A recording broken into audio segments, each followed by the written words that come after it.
Party people in the place to be. Live from 58 Dream Street. We're James with the Games. Diving in to episode, what is it now? 17? Episode 17 of our Ultima 6, The False Prophet Let's Play. Hey, old British. Glad to have you here. You seem to be in good spirits today.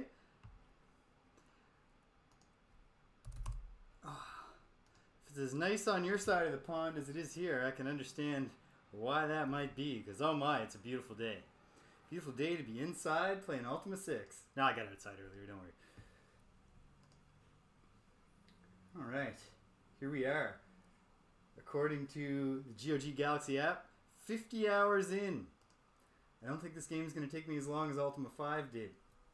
Although that may be just as much me learning how to play these friggin' games as it is, you know, this game actually being shorter in any meaningful way. We'll see. Watch it take me just 20 hours to get through all the dialogue with the gargoyles. I agree with that. I don't remember exactly where I am or what's going on. I mean, I know what's going on. I just don't know exactly where I'm standing. So we'll have to take stock for a moment here before we journey onward. To me, the volume mix seems pretty solid, but let me know if that's not the case out there on Twitch. But here we are, loading up. Oh, okay. So we ended at the Shrine of Spirituality. I believe ELO had leveled up. I know that what we're doing is dungeon delving for 3 map pieces. We got 3 dungeons: the Ant Hill in the Drylands, and then Dungeon Shame and Dungeon Wrong. I'm going to start with the Ant Hill, as the episode title today suggests. But before we do any delving, I should review what's the status of everything. Increase the voice a bit. Oh, I bet it's doing that thing. There's a very good chance. Oops.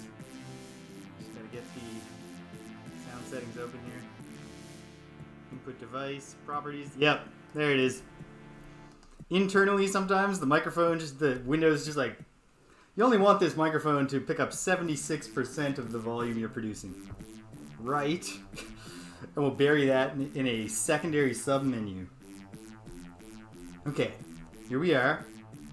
The Avatar looking good with his ring of protection, his magical armor, his magical crown. The Avatar's in good shape. Excellent, yeah. That 100%, oh good. Reagents except for ginseng, also in good shape. I guess we can go to Madame Zhao for her high-priced ginseng. How's Shimino doing? Well, he's fine. He's the secondary spellcaster anyway. He's loaded with torches. We got a decent amount of money floating around the team. I guess soon it's time to make Shimino a better spellcaster, or even add a 3rd spellcaster to the crew. But at the moment, I think, at least for the giant ants, this party should suffice. But we're carrying a lot of gold. Gold weighs money. Gold can be exchanged for goods. And we should do some of that. So, I want to get ginseng from Madame Zhao. So our first stop's going to be Moonglow here. Let me take a look. Oh, you know what? Before I get going here, open my paratexts. I don't need to look at the map right now, but I surely will at some point. So I might as well have them open. They're open now. Alright. Get ye old Orb of the Moons out. That's a fair point, British. Let's give him the... Oh, that's it. It's glowing, so it seems fancy. But that's a... Oh, poor Shimino doesn't even have a magical shield. We'll get a magical armor, maybe, before we head dungeonwards, since Shimino takes a lot of hits for the team, from the front and the back. Okay. Moonglow... Oh, is the first position. So 2 northwest of the Avatar, so I don't need to adjust anyone's positions here. This is the Orb of the Moons, correct? Yes. Here we go. Boom. I've slightly improved my eye angle situation, although it could still be better. my secret is I put a bunch of boxes, board game boxes, underneath my laptop. So now it doesn't quite. I'm not staring like this with my camera way up here. Bit by bit, improving the production values at 58 Dream Street. Here we go. Oh, come on. Well, we'll buy a few extra reagents from Madame Zhao. Now we're going to need to cast and negate magic on the Avatar. Yeah, run away, little mouse. We just saved you from battle with snakes. Dispel the magic of a snake's venom. Success.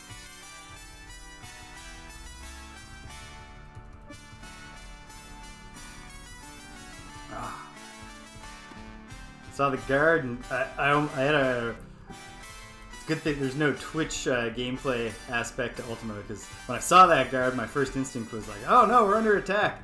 Because I've been playing a bit of Heroes of Might and Magic 3, and so when your enemy has pikemen units, they look a lot like Ultima guards. So I saw him, I was like, oh no!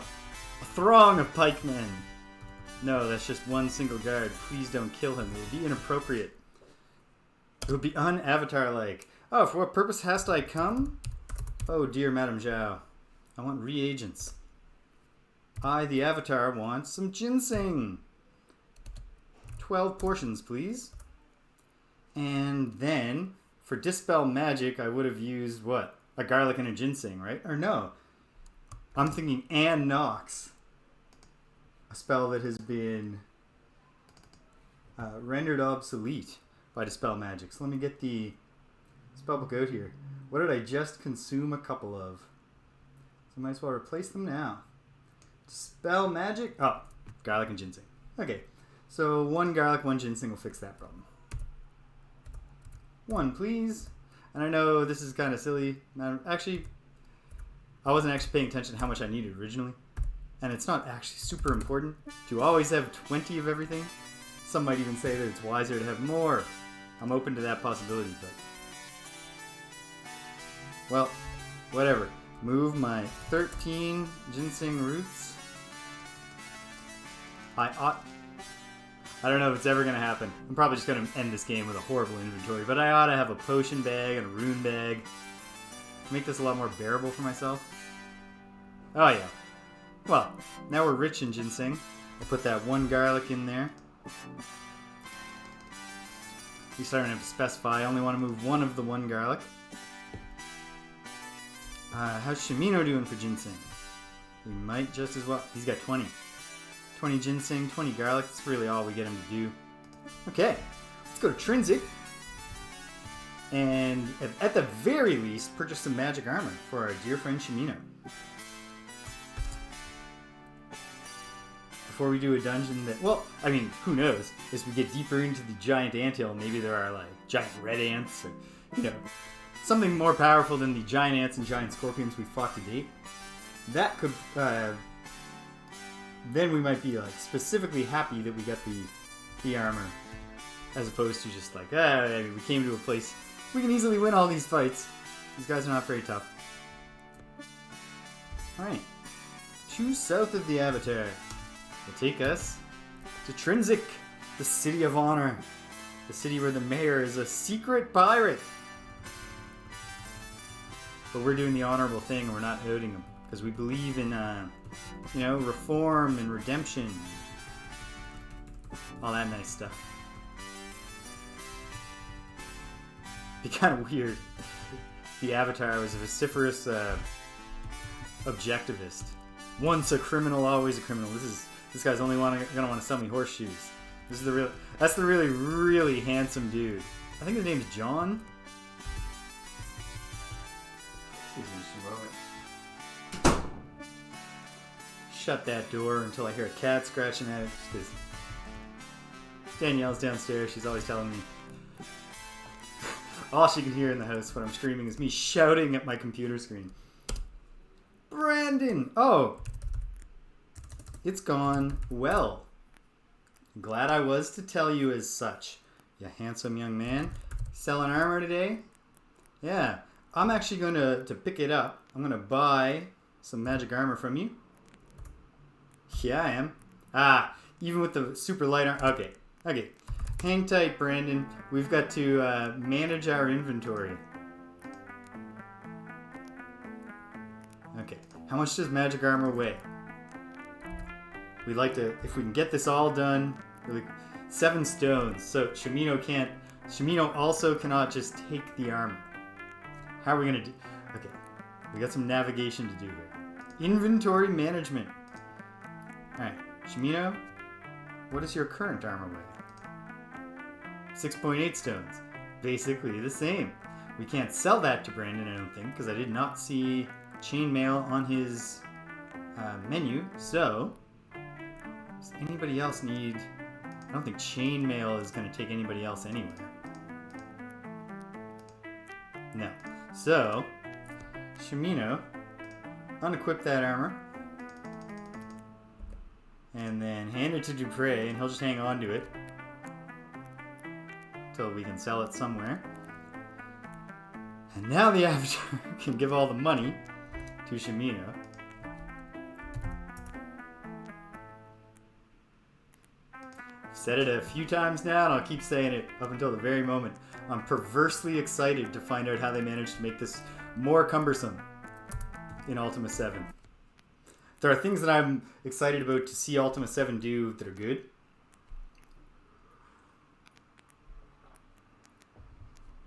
But I'm also interested in the things that just sound horrible. The combat, from what I've heard, doesn't sound very good either. Which is a shame. I don't know that Ultima combat is not the... Brandon, you gotta it's gone well. I'm a little worried about your information retention, buddy. Inhaling too many of those forge fumes. Okay. Yeah. We're here for armor. This time Shimino would like to buy some magic armor. 350 gold. What do you know? I just gave Shimino that much money. Shimino takes it. No, Brandon. Okay. Just, you got a whole solid wall on the south end of your shop. Maybe a couple more windows. Get a cross breeze. I'm just worried about your own lead poisoning, whatever Brandon's got going on. All right, Shimino, let's make sure we don't send you running nude into combat, or shirtless at least. Let's give the magic bow to Elo. Oh. I'm gonna say this is Elo. Nailed it. Very nice. Gradually learning to tell my own friends apart. Okay, so Elo's obviously got no ammunition. We've got a very tiny... We got some money left over. Exactly 89 gold. So let's go to Britain. I'm just curious... Actually, I should have just looked at it. The weapons just tell you what they do. A regular bow can do 10 points of damage. A magical bow, 20. Okay. See that? Compared to the crossbow. 12 points of damage. Compared to a sword, 15. A magic bow is good. And we have one now. This might flip the script on whether... on making ammunition less of a pain. I'll just have to remember, like when we're fighting the ants, probably Yellow can just use the boomerang. But then if we,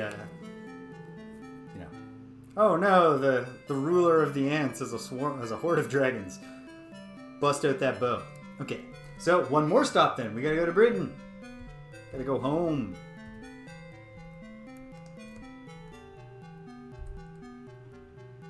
The Avatar. These are the Orb of the Moons, 2 to the north. I was going to say, should we go 1 to the north, just see if we can stop in on Lord British, get healed? We're all doing pretty well. I mean, I guess the Avatar is... The Avatar did pay the poison price. Oh, and of course, Shimino's roughed up. But that's the life he lives. Okay. East? Nope, west. East just goes right to Cove. So we want to head back trotting along. Look at us. In the flying V formation. And, oh no, are we going to catch her? I also feel bad. I've forgotten the Fletcher's name again.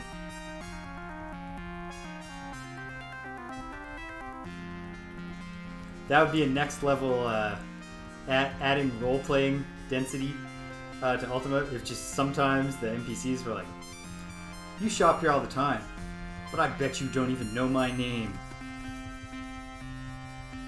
Then if you fail, prices go up.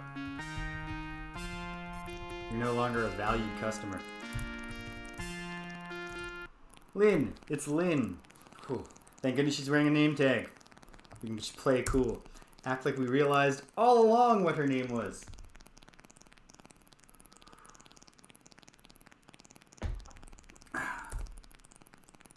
Ah, well, Lynn.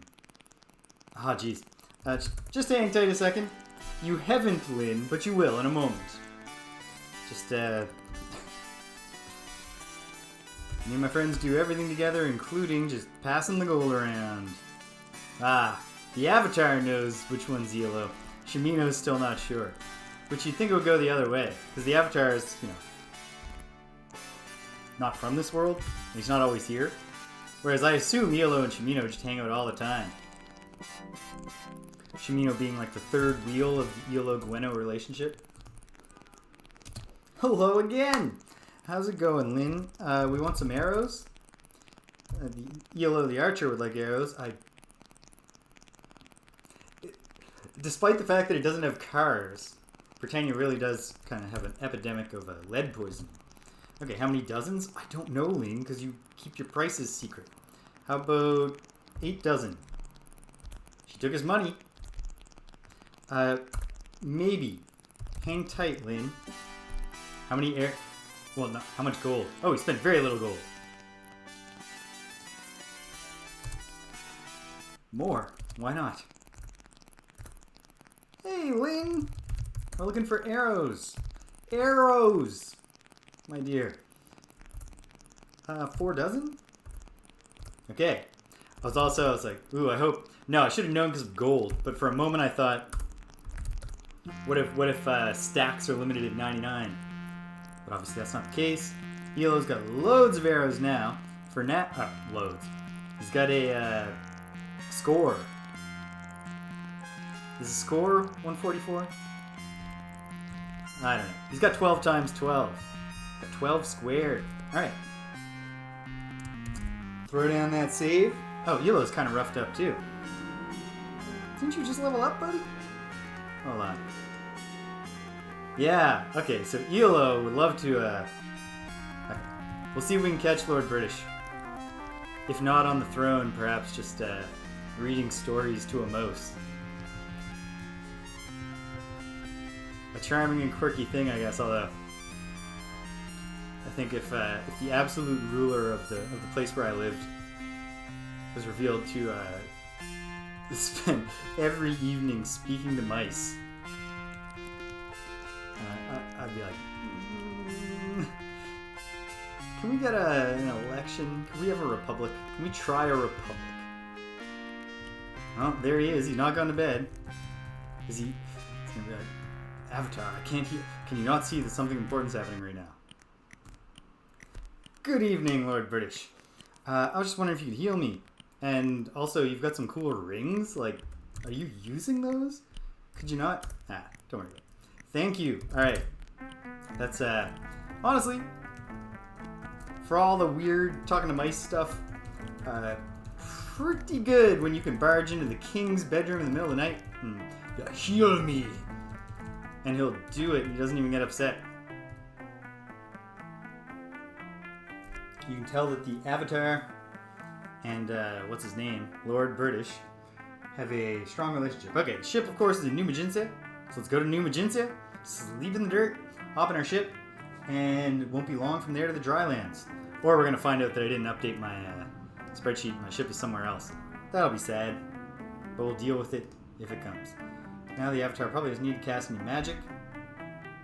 New Maginsia is position 11, 2 to the west of the Avatar. Ding ding, boom.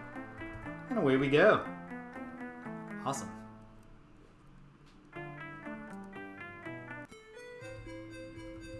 You know you're in the right place. Everything smells like sheep and you're also being nibbled on by a sheep. More sheep than you've ever seen in your life. Is there room here to camp, folks? What do you think? Can we do it? Oh, come on. Is this not the wilderness? We're several feet from the nearest home. What about down here? Come on. Yeah. Alright. I'll sleep 9 hours. It's all good. I, the Avatar, will nobly stand guard all night.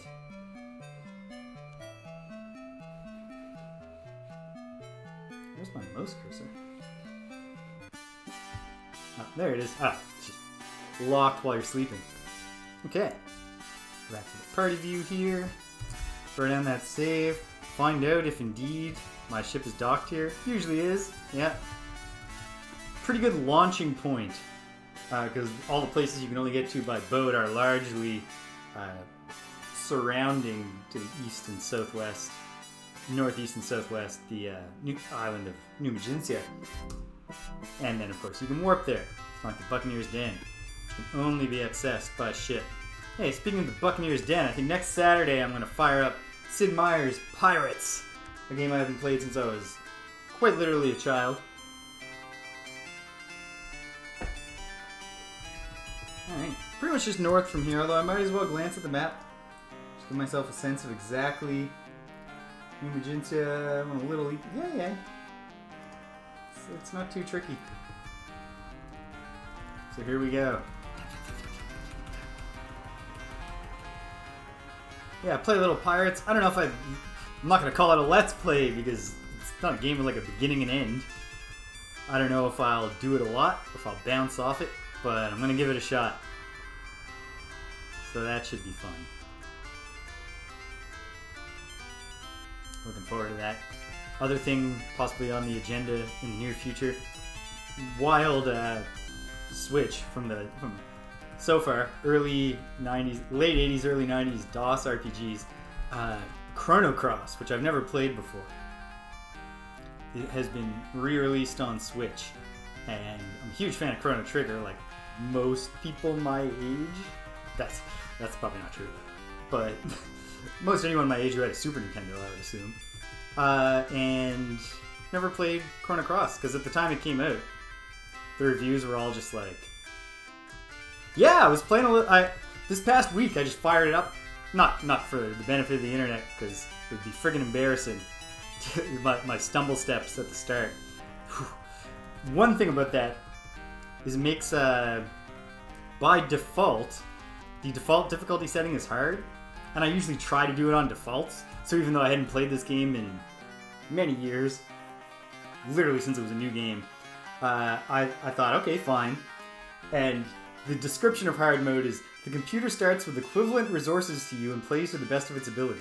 Okay, me versus you, computer. But here's the thing. In general intelligence, I'm smarter than a computer. But literally optimizing a game of Heroes in Might and Magic 3, I am less good than a narrow AI that was programmed just to win at Heroes of Might and Magic 3. So I'd be slowly developing my towns and like building up a couple of armies for my heroes, and then a necromancer with just like 1,000 skeletons in tow, or not just skeletons, but like dread knights, all the real bad stuff, would just pop out of nowhere and slay me. Alright, here's our buddy Sinvral, and we know he doesn't live far. We won't bother him. We bothered him just yesterday, and obviously the fella's not living, in the desert for decades, because he's eager for constant company. Okay, so it's all just a matter now of dealing with the relatively the grave frustration of the viewing windows. Yeah, so I was getting better and better and better against... Whoops. Sorry, Giant Ant. Gotta do it to you. Gotta do it to you by myself while my friends just watch. Hey, don't hit... This is between you and me, Giant Ant. Leave Dupre out of this. yeah, so... Ooh. Let me write that down. After convincing myself that I had completed all my tedious accreditation preparation last Friday, I discovered on Monday, no, you have a bunch more of stuff you have to do. All of it even more tedious. So my week of finally having a little bit more breathing room got delayed a little more. Okay, Songs of Conquest. I mean, yeah. The only Heroes of Might and Magic game I've ever even played is the third one. And I absolutely loved it when it came out, although I mostly played taking turns multiplayer with my friends. Southwest, okay. I would assume that the ants are spawning from their hill, and also I've easily found the entrances to their hill every other time I've looked for them. Oh, I'd like to believe. Hey, leave Yellow alone. Can't you see he's only holding a boomerang? Oh lord, there's the shrine.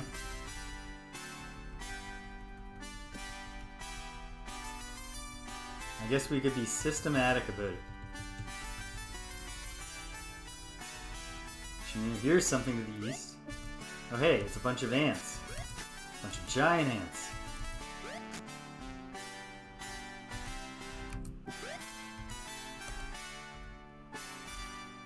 Ha! There we go.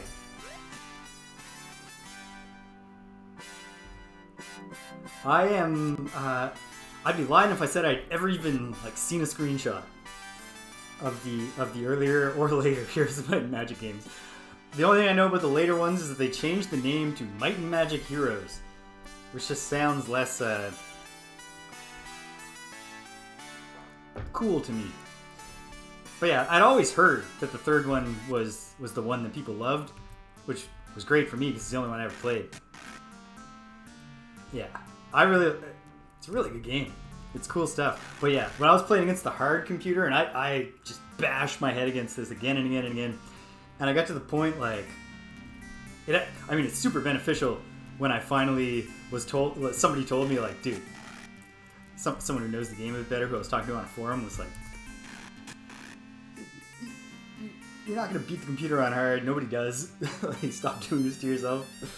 I was like, okay, I'm taking that as permission to turn the difficulty down to normal, where you start with a modest resource advantage, but then, more significantly, the computer plays quite well, or it says something like that. And that is just, that's the difference maker. The resource is fine, but, while trying to get anywhere against the hard computer, I'd put a lot of work into learning how to get the resource generation engine up and running quickly. Get the economy flowing. Boom! Into the Ant Mound. Thank you, Shimino, by the way, for letting us know where we are. Light up the torch, buddy. Don't worry. I know you're putting down your shield just as we head into danger. That's why we got you that fancy new glowing armor.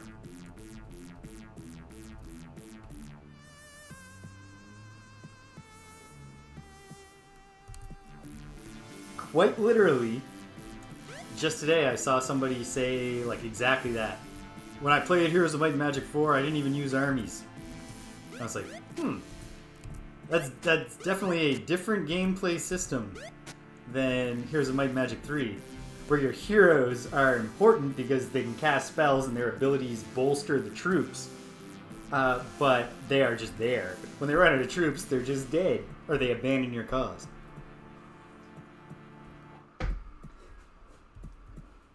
Yeah, so when I finally bit the bullet and turned the difficulty down to the point where the computer plays fairly well instead of to the best of its ability, well, that makes a huge difference, because that's just another thing. In addition to optimizing its tactics, its strategy of generating resources incredibly quickly, the computer it'll never make a wrong move in battle.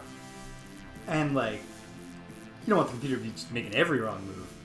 But when you're just you attack just a random pack of skeletons that aren't even with a hero themselves, and they you try to feint them by having your archers wait, and then they just wait. Because they're not going to charge forward into archer range. It's just like, come on, man. Give me a moment where I feel like I've outsmarted the computer. At least when it's like, you know, if you want to make the main hero of the enemy really, really clever. Yeah, so then I was finally able to beat the very first scenario of the very first campaign. And that's where I am now. I don't know, thinking about the possibility of having more streaming time in my life in the near future during this summer, with the goal being precisely as I did originally with Ultima.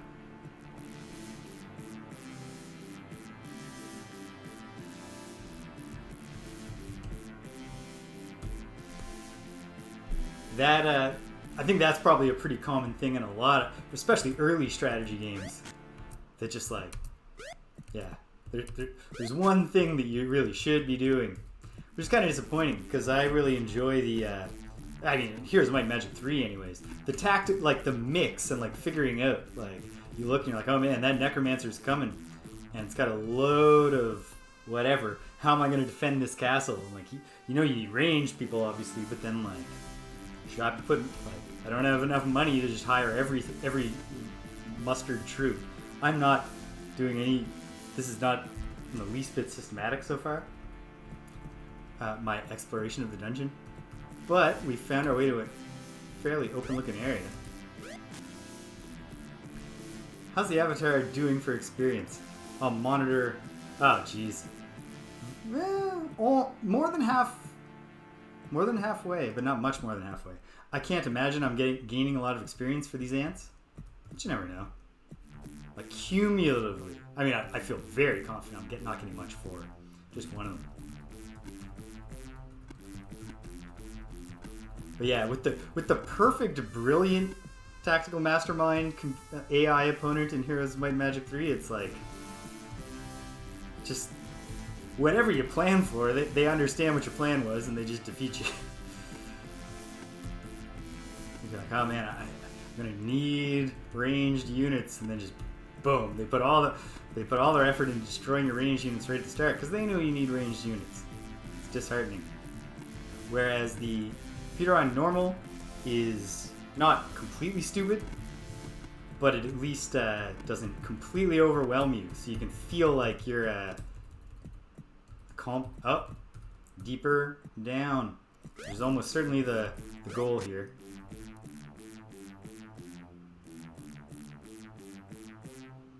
Huh.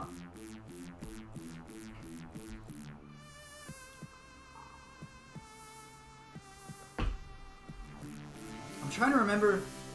I didn't play enough. Like, I played some of the Might and Magic games fairly recently, but I played Might and Magic 3 the most. And I'm trying to remember if in that one it was just, you know, your heroes learn spells and have spell points.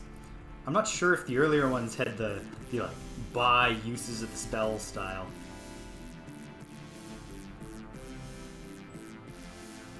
Ooh, okay, here's a nest. Question here is, did the person we're after, did they, are they dead? In which case, like, my expectation would be that some giant ants would have found them and all their stuff.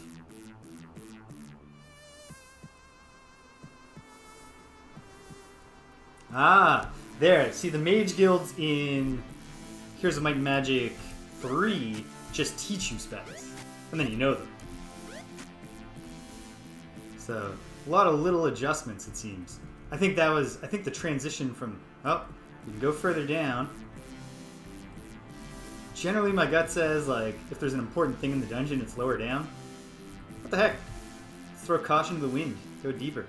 It's not like we're, again, unless there's dragon ants or something. Shemina hears something to the east. Is it a giant ant, Shemina? Does it sound like scuttling? Hey, speaking of scuttling bugs, I was very heartened to see that Team Cherry made like not an announcement, but a like hint that someday they're going to say something again about Silksong, the sequel to Hollow Knight that they've been working on for many years now, and like it's been 2 years since the last time they even posted a it was like a Happy New Year message in like 2019, I think was the last public thing they ever said. So that's exciting, because I love that game. Oh, that's a torch. It's like, oh, look out, there's a mouse. Yeah, so my thought is, the person's dead, who had, if the former pirate who came here to hide for some foolish reason. Oh wait, no, he didn't come here to hide. I believe, in fact, that I spoke to Sinvral, and he very specifically told me that the dude got carried off by giant ants. So what I'm expecting is somewhere where the ants are collecting shiny things, just a regular ring. Oh, Shimino, add that to your supply. Okay, so it's already promising. Oh hey. Oh no. Oh, this is grim. Because these are regular people. We're heroes. We can easily kill giant ants. Regular people are swiftly overwhelmed by giant ants.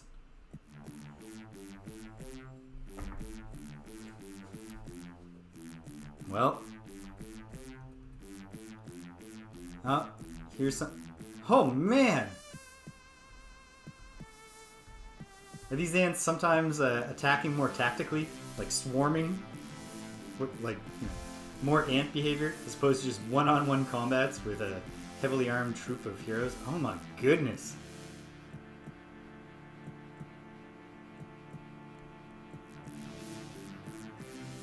Muha to work on the add-on for Thea. Insect devs. What's Thea? Tell me about it. Excuse me, sir. Just a dead guy. I guess reagents. Get that nightshade mushroom. Just throwing axe. We don't care about those. Candle. Oh, torches.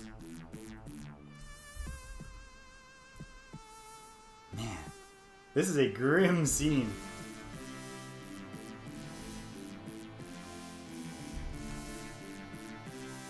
A mug. A gavel. Oh no, they've killed a judge. Oops. Oh, party mode. Battle. Excuse me, sir. We're trying to steal your stuff. Well, your stuff. Stuff that you stole. With a whole lot of killing.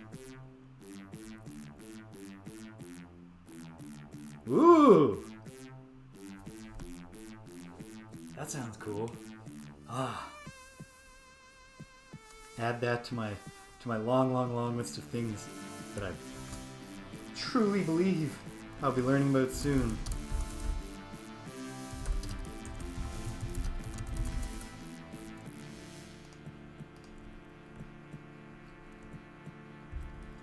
Check this guy, he's just dead. The ants, cool. Club. I was actually trying to look at the dead body under the club.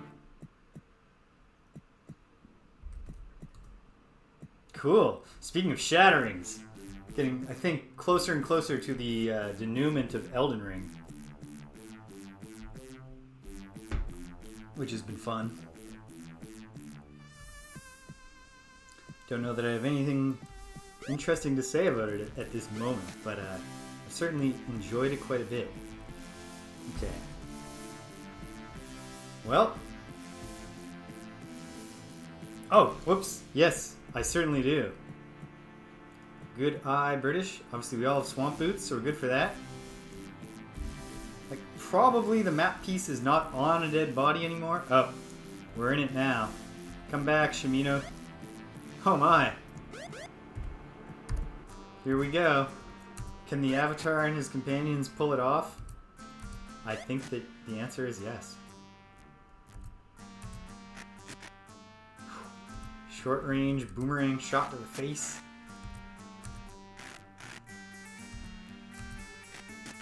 Boom. End the battle. The Avatar will come up and kill this guy. Now, of course, it's quite possible that the ants have multiple dumping grounds.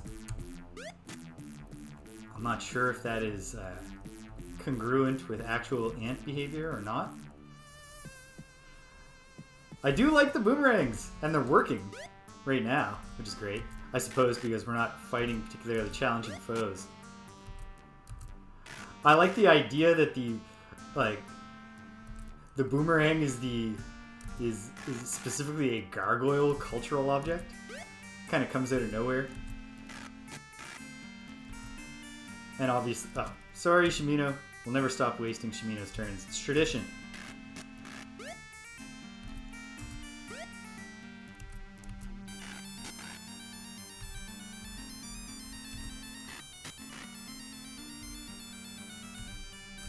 There you go, Shimino. Ah, he doesn't even make it count. Ah! Yellow, come on, buddy. Right in the eye. I can tell the Avatar took that one in the eye, specifically.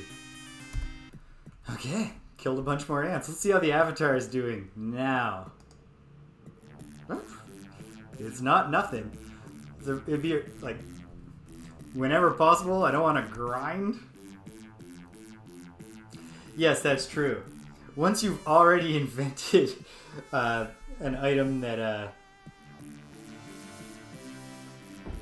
is more obviously devastating than the boomerang, performs all the same functions, and doesn't require like skill. You don't get to angle it when you throw it or something to get it to come back. Yeah. Why would you wind up inventing the boomerang? Maybe once the Britannians and the Gargoyles work this out, which I should give them those to Shimino. I'll give them to him later. Is this the same pile of corpses? Yes. Okay, well. Oh, this is where we came. This is whence we came. Yeah, do it, Avatar. Kill them all. Hail, Stimpinski! We're in the anthill, searching for maps. I've made it down to the 3rd level, and there's at least one, ant dumping ground for all the bodies they've... Oh, British. I have not, and that's such a sensible move. Real grim stuff. No. I've certainly... we might as well. It couldn't hurt to move them around. What if it's just in this pile of bones? It's not. But what if it had been? Oh, we didn't search the tiny gargoyle. Not that was not where I expected the map to be. We gotta be getting close. There's all these gold nuggets, but like, I'm sure there's someone I can meet that's like, I exchange, real coins for gold nuggets. But even when we find that person, we've already got a ton of nuggets through Dupre. So it's like, why are we lading ourselves down with gold? The economy is generous with gold in this game anyway.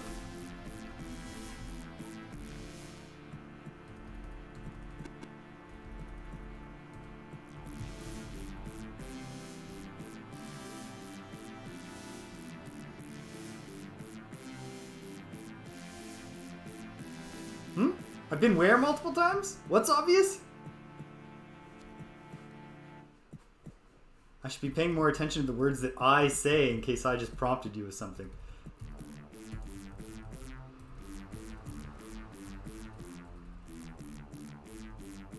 Okay, we're walking in circles here. There's a plate.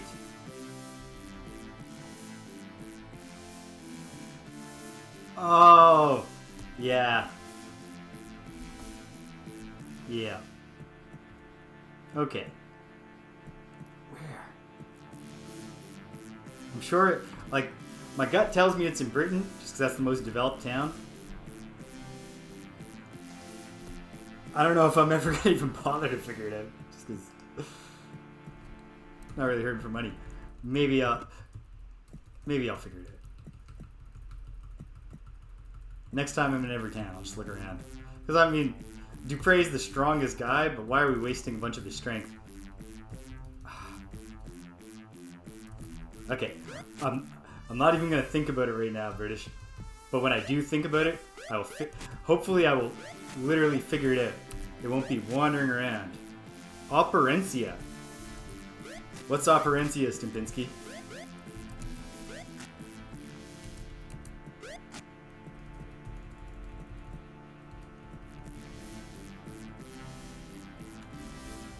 Ooh. Just in a world shrouded in permanent darkness?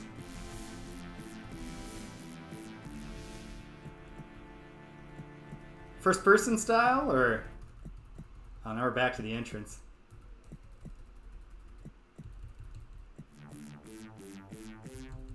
Okay, just tell me. If I've been there... And also, it's not like it's going to break the game wide open for me.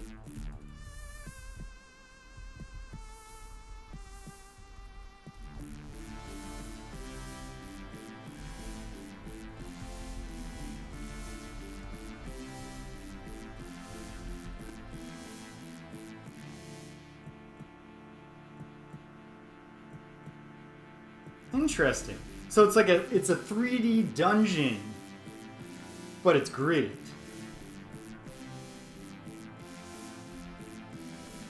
Yeah. See, that's why I thought, like, it's probably in Britain, the most developed place and also the capital. I didn't fully flesh out the thought, but yes, makes perfect sense. That's cool. One thing, like, I have developed a bit more of a taste for... This is not a very good systematic exploration of this level. I've developed a taste, finally. It took a long time in my life. I used to bounce hard off first-person grid dungeon crawlers. I like them much more now, but a problem that I still sometimes... Not a problem, but a thing that's always kind of disappointing about them. A lot of the early ones just... Oh, we can go deeper. So let's.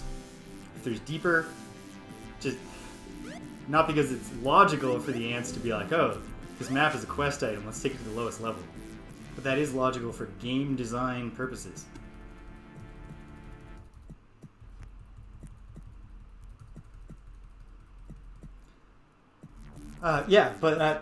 Yeah, just everything looks exactly the same. You might get like a text description that says like, hey, you're in a special square now, but you never get to see it. It's always like, could we not have reserved just a little bit of disk space for like 8 unique places that look cool? Neat.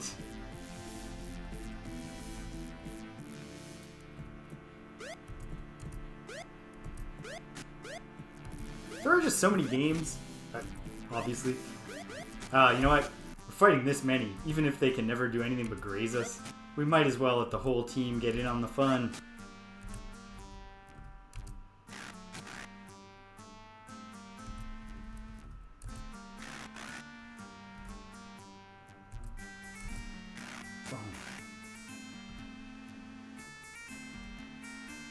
Probably a good sign that there's so many ants swarming around here that we're somewhere as close to perhaps another dumping pile for the dead. Ooh, a real hit. Oops. And a real wasted turn for Shimino, like we do.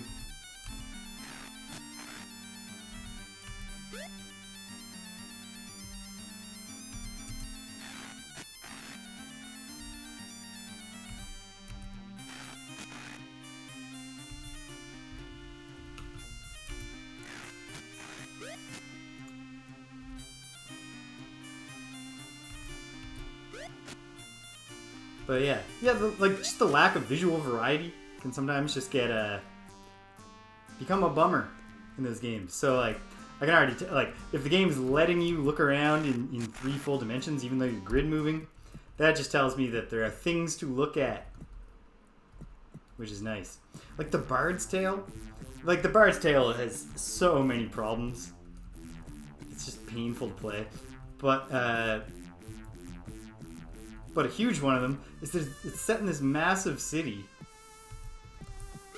And everything in the city looks exactly the same. And you can go in like every building in the city. And most of them are just empty houses where nothing happens. Okay, fine. Meanwhile, the random encounters happen both on a step-based system and a timer. Which is atrocious. You're trying to grid this place out and like figure out where the hell you're standing. And now another fight is starting. Oops. Sorry, Avatar. Huh. No, that's fair. It's good for... It's healthy for the team if the Avatar also sometimes falls victim to me just being lazy. Or hasty. The opposite of lazy. Dashing with great vigor to press the buttons. Oh, hey. A place where they built steps. Seems important. Not a lot individually, but a whole lot when you tease it out and think about how many friggin' ants you're killing, how easily, and how little risk you're taking on when you fight them.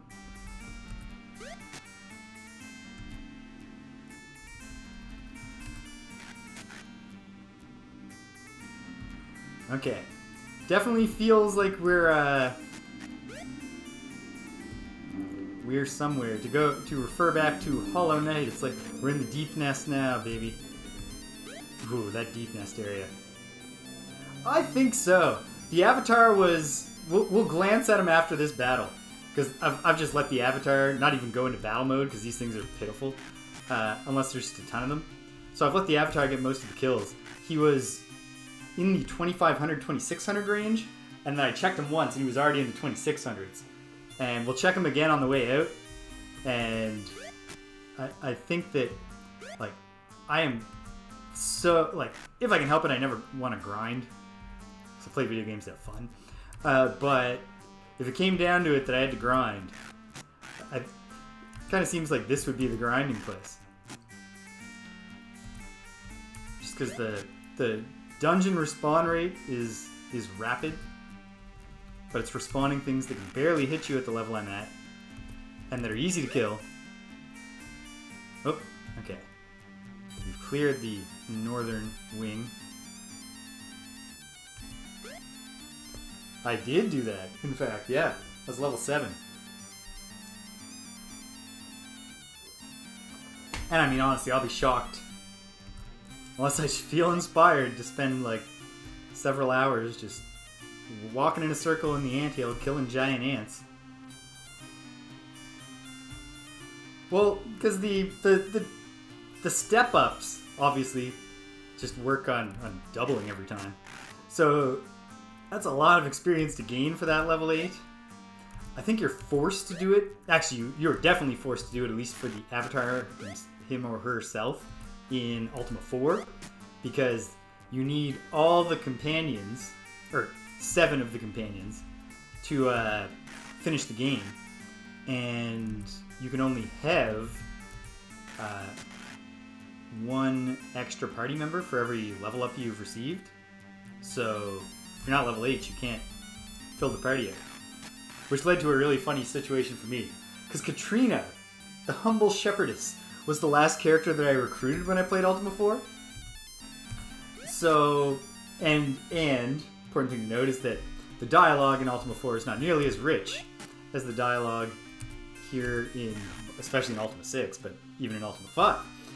And so there's no unique dialogue for when someone can't join your party. So I find the humble shepherdess, and she's like abandoned in the ruins of old Magenta. And you're like, hey, you want to join? But I was only level 7. So here I am, the shining, I had achieved enlightenment in all the virtues. Shining exemplar, extremely powerful, well armored, dragging with me 6 other mighty warriors. And I'm like, hey, shepherdess in an abandoned poison swamp, you want to come with us? And she's like, yeah, you're not strong enough for me. I don't know if humility is really the is what you're embodying here, ma'am. This actually seems kind of arrogant. Okay. Oh, come on.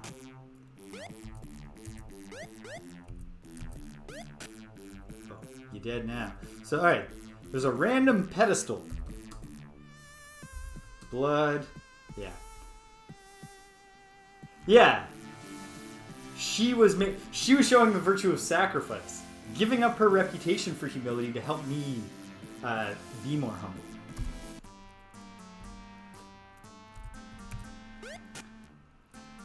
It's a nice thing about a virtue-based system of morality. you can if you're clever enough, you can turn all of your failures in one virtue into exemplars of another.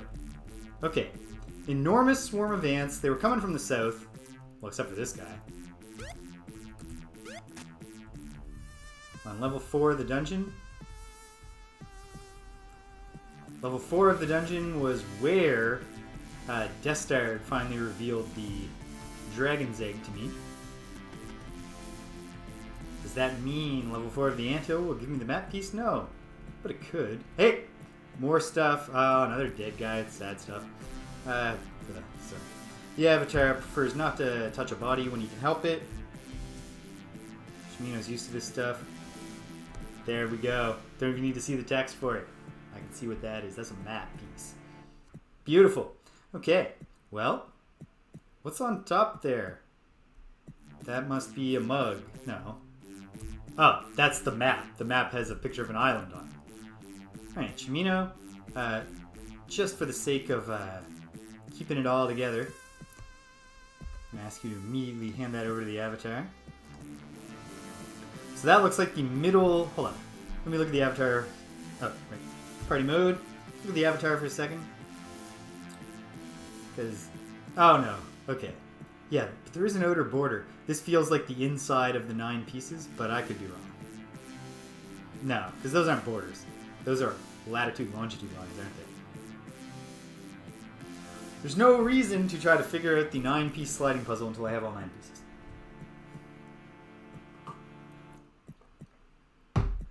So I'll stop. Okay. There's other good stuff there. But not necessarily this wine. Some corpse wine. No. We don't need the mug, but we do love a small amount of money. The Avatar will hold the gem. We'll let this guy rest otherwise. Okay, great. Success. Ah, and it was, in fact. Divadale! Hail! Here we are. Another map piece. Oh, I gotta update the spreadsheet. Dry land. Found. Oh, I should update the... No, I won't update the ship location because I'm just gonna go back to the ship right now. Gotta resist the urge to portal out of here. And then need to,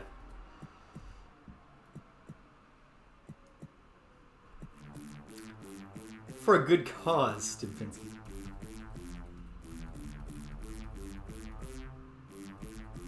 Virtue of sacrifice. I got my gloves all corpsey. Actually, I didn't. I had Shimino do it. But Shimino got his hands all corpsey, just to save the world. Oh, man. This thing is... Yeah, the respawn rates here are screaming out, hey, if you want to grind, why not do it on these ants? Yeah, Shimino, you're missing your turn. You know how it goes. Yellow's got a magic bow and a dozen, which might be a score. No, it's not score. Because it can't be a score because then Abraham Lincoln's line... famous line, fourscore 20 years ago, would not make any sense. The United States had not been founded many centuries before he gave that speech. Alright, another one dead. We'll see how quickly I can find the ladders. Ho ho! Ah! Congratulations, David. Brings back fond memories because the very first time I ever bought a bought a television at all, because I was moving to my parents' house, and my parents had only just gotten an HD flat screen TV. This was in the early 2000s. Would have been around 2005. So they had that for like a month, and now I was moving out. And I was like, well, now I can't go back to not can't go back to CRT period, although I prefer not to, but I cannot go back to my horrible CRT that sucks and is dying and doesn't even, like, the whole picture doesn't appear on the screen. You're clearly missing stuff. So I went to Future Shop and I wanted to buy just the same TV that my parents got, because I knew that my parents never upgraded to technology without finding the cheapest imaginable option. So I thought, this is how I can save money. But I went and they were like, oh, that model's actually being discontinued. It's like, oh man. Yeah, the ants are a joke. Like, hold on, the Avatar has been on the front lines. I've taken 13 damage killing lots of those ants. Okay, this sucks. Maybe I am going to do, we're going to do this the painful way. We're going to borrow the skiff from New Magintia again if I'm not on a ladder real soon. And yes, I just got a new gem. I could look where the ladder is, or at least if it's around me, but I will not. I will stumble upon it. I will not even be stumbling. Okay. We need open space. Bust out the Orb of the Moons. Get out of here.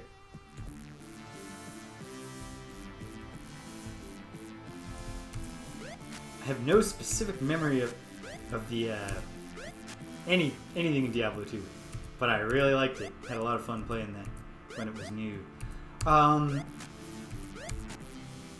But the thing. So, yeah, they were like, all we got left is the floor model. Alright.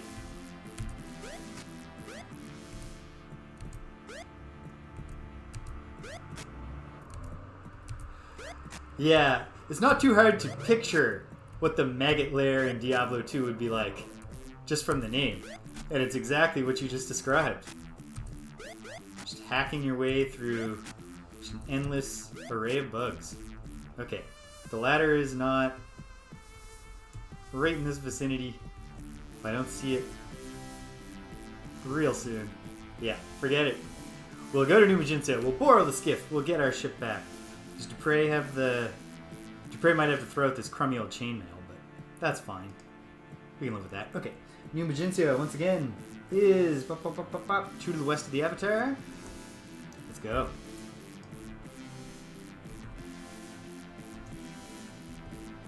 Sorry, they only have the floor model of the television. Cool. Which meant they got a big discount because they didn't even have a box. Well, here's what happened. So I'm buying the last one, and it was Insignia, which I believe was the Future Shop brand. And so the TV, because it was marked down because they didn't even have a box. Yeah, the sheep are probably tougher than the giant ants, so let's not mess with them.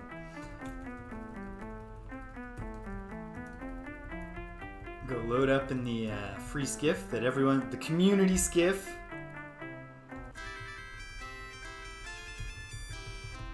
So yeah, so I got it fairly cheap, and I'd saved up some money because heretofore I was living at home. I was a young adult. I did my undergrad while still living at home, so I paid my own tuition. It wasn't just a freeloader. And so got a markdown on it. And I get to the front, and they're like, so, do you want to buy our, like, you know, our replacement plan? The warranty kind of deal. Yeah, it doesn't really make sense, Stimpinski, but you totally can. There are some waters, I think, where you take damage.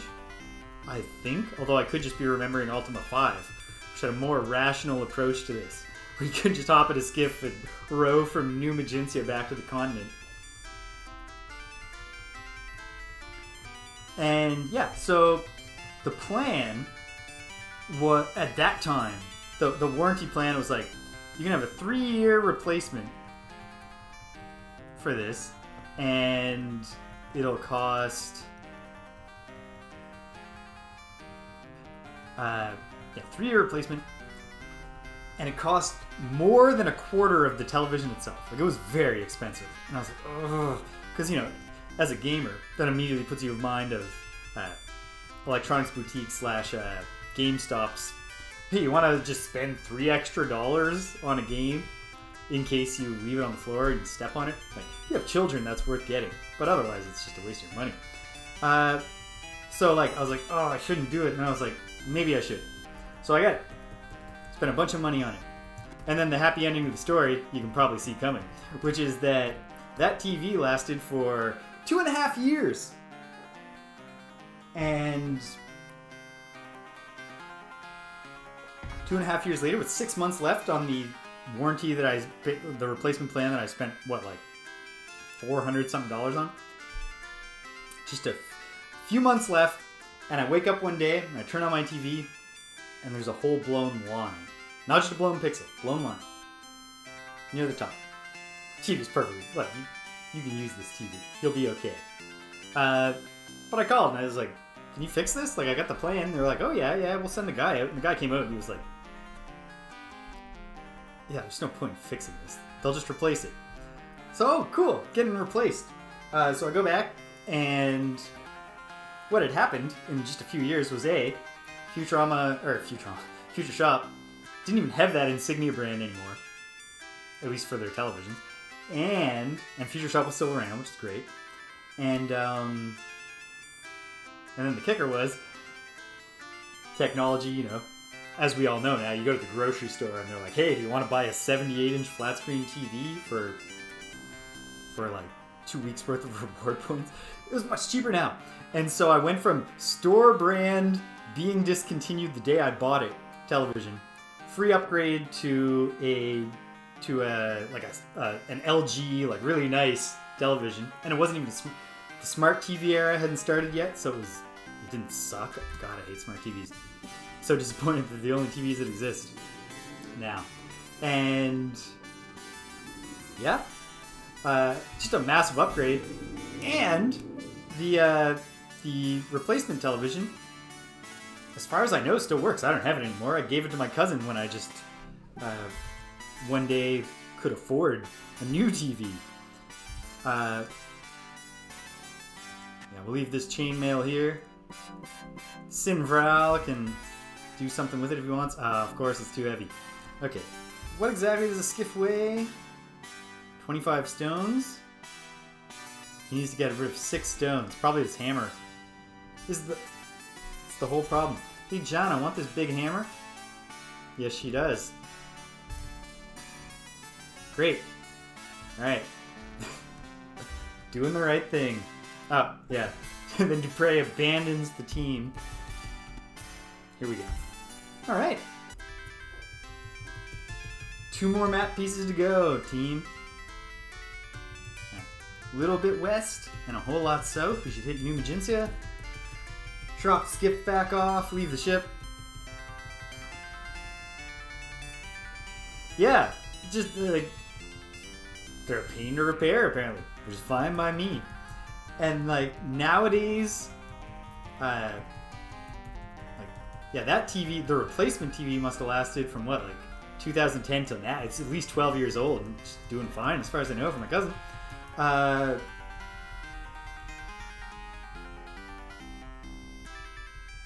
And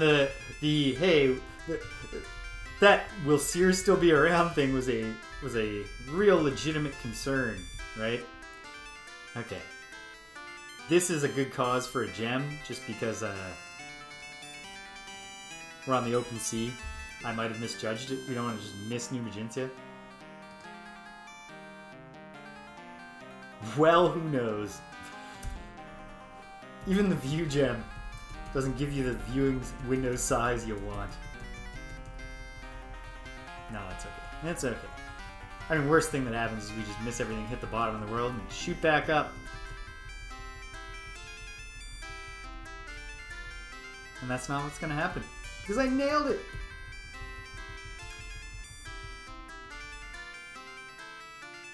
Oh! Well, that could have... Was that part of your sales pitch? You definitely wanted to get that in there. I haven't had to do a whole... Well, actually, I was about to say, I don't have to do a whole lot of selling in my career, but I actually teach technical writing skills to engineering students.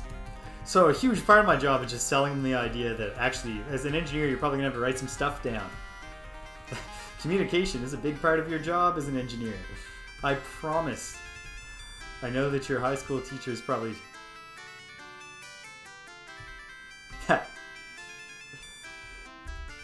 Or maybe, I mean, like, often the GameStop folks are do a fine job of pitching me on how it's great to have the warrant. Like, you'll be glad you have this replacement plan.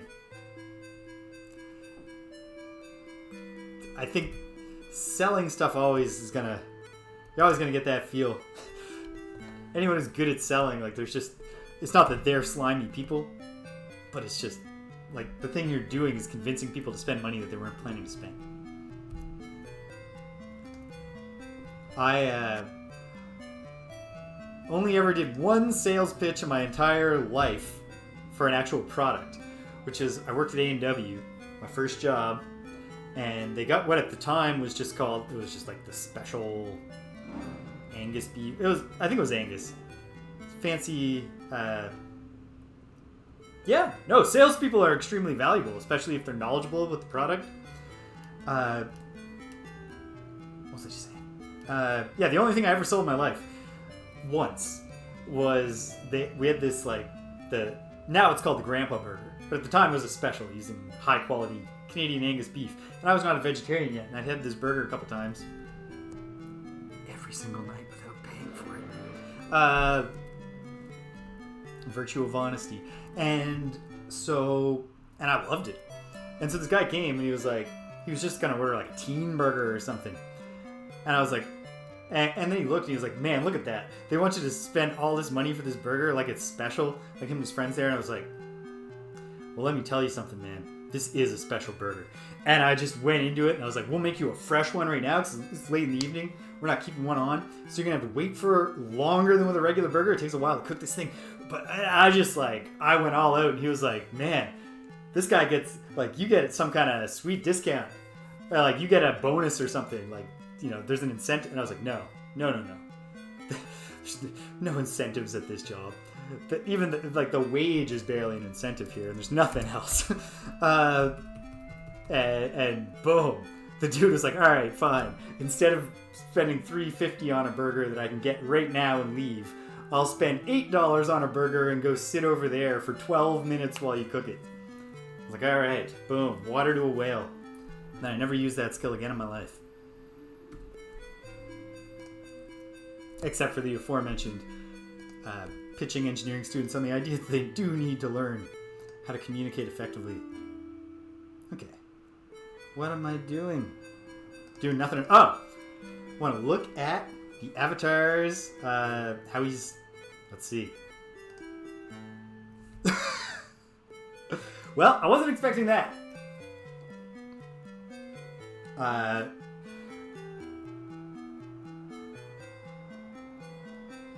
Ooh, man. You're American, David. Am I correct about that? Because... Oof. If I am correct about that, I can't imagine. Yeah, oof. Black Friday in America. Oh, man. And I mean that in the kindest possible way. Like, Black Friday in Florida. Man, you should get danger pay for that.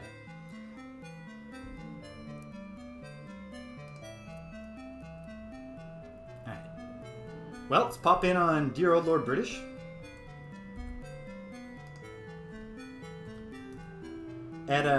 When I was at ANW for a short time in my career, I was at the local mall in the food court, and they did a thing twice every holiday season, Midnight Madness. The mall's open really late, there's sales, and did that happen? So blink and you miss it. Check it out, Stimpinski. 3102.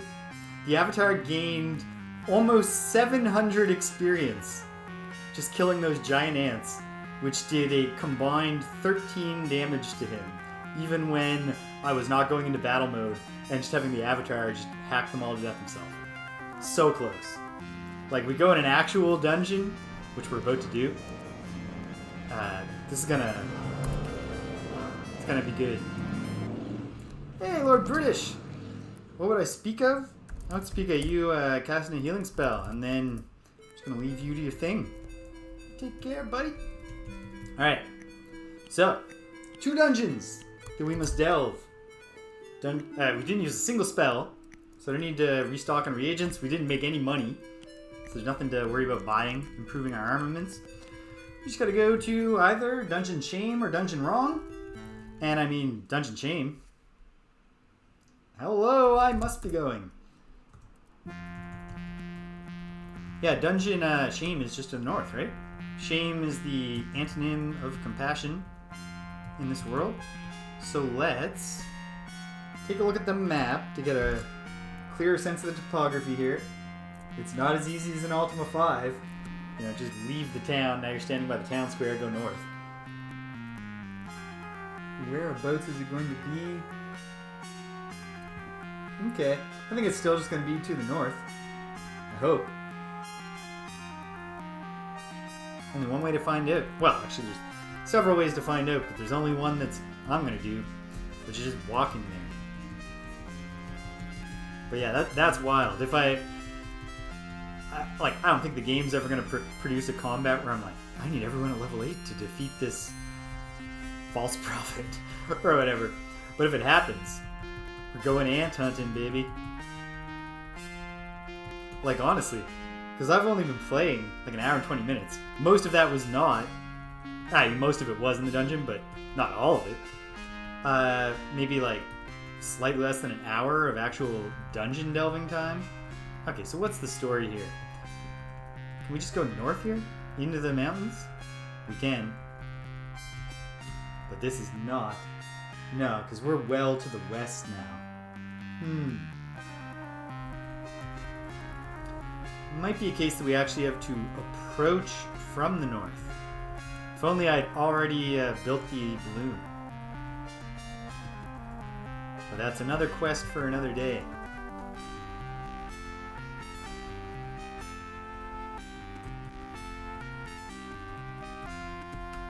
We'll see if there's any northward. It'd certainly be faster to do it straight from Britain. So if I can get there, just going straight north, I shall. I don't feel super optimistic that I can, but we'll see. Is this the museum? I think so. Tiny little forest. Just some really trusting people. Oh my goodness. I'm going to shut their door for them. Ah. Dupre. If you could. I have heard about the Dunkel Dimension.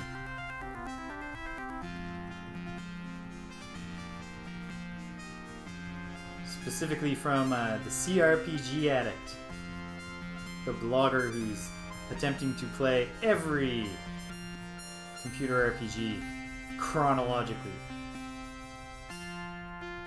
And I think because it's a German game, right? I'm pretty sure he played it by just Google translating all the dialogue. Fortunately, it's an older game. It's not overstuffed with dialogue. Okay, we busted through north of Britain. Eventually, we're gonna find Dungeon Shame.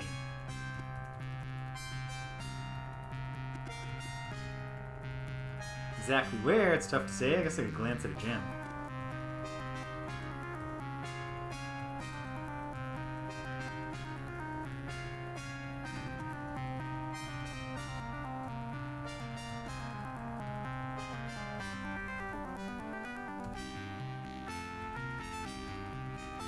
I might.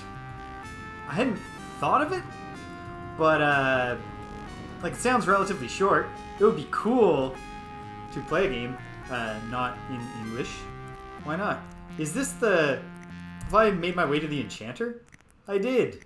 Okay, so obviously I've overshot, so we gotta shoot back south to the mountains. Perhaps I shall. I got so many things I want to play. I'm gonna need to... I was saying earlier, I'm gonna need to start streaming more.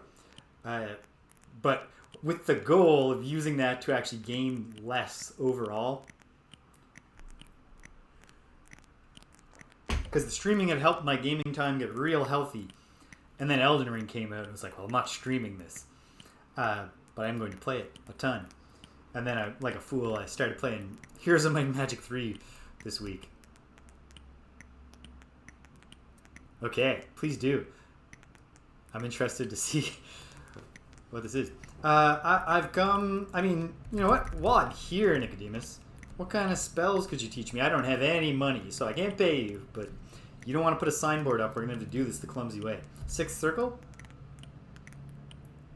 None of them, although...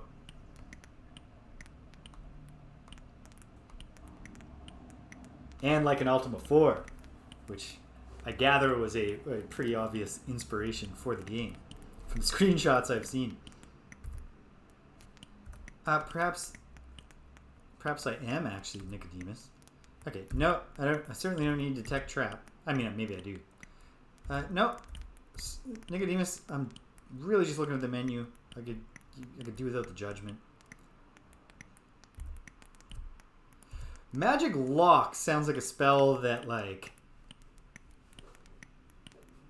isn't going to do a lot for you in this game.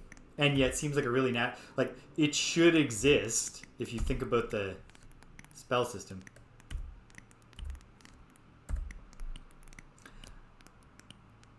If you sense that I'm ready for the sixth circle, then why are you giving me all the sass?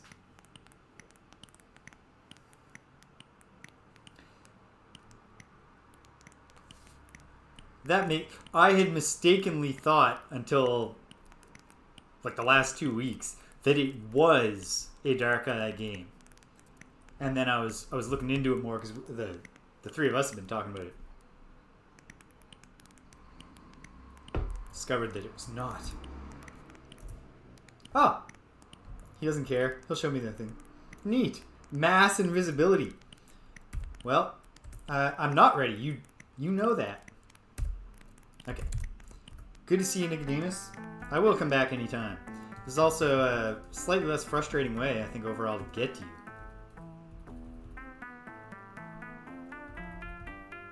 Ah. Hey. No, dude. No. Leave us alone.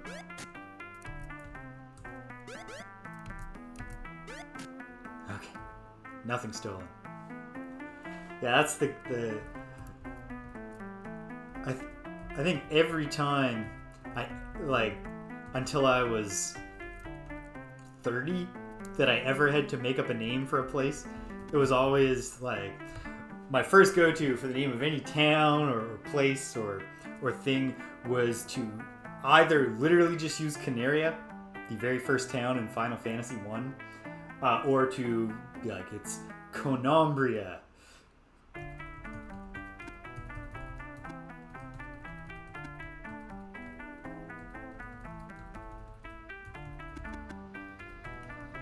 When you're not sure, you don't have a good feel yourself for coming up with a good fantasy name, just take one that you know is officially a good fantasy name and just switch some letters around.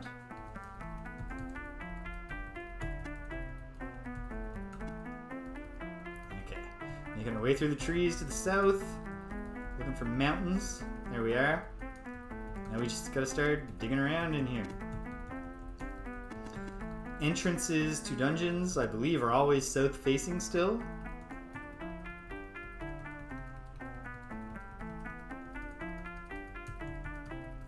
So that will help delimit the search.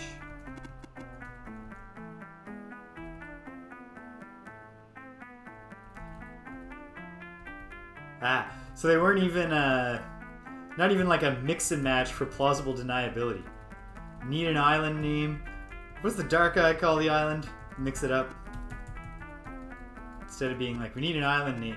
What is the isthmus called in the Dark Eye? Maybe no one will notice if our island is just named after an isthmus. Okay, there's no reason to be squinting, team. Let's have old Shimino light up a torch. We got all those ant torches. Well, I guess the torches didn't belong to the ants. They belonged to the many, many people that the ants killed horrifically. Now we're back in Britain.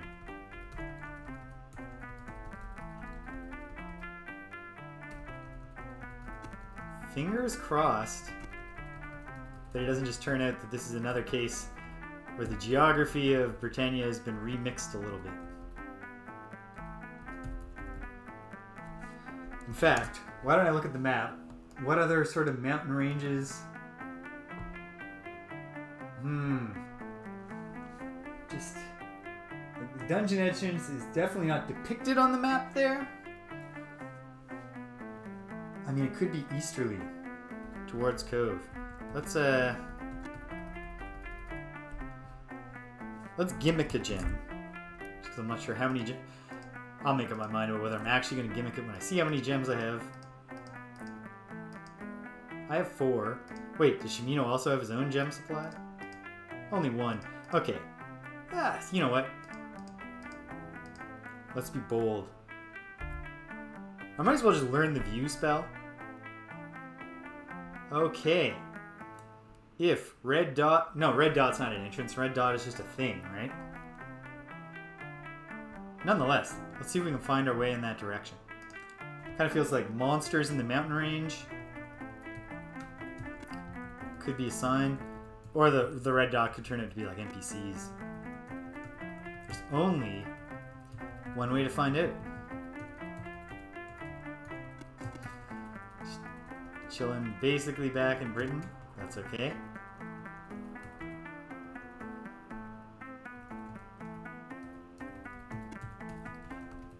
Inspiration also probably from the Ultima games. I mean, and a great idea in those days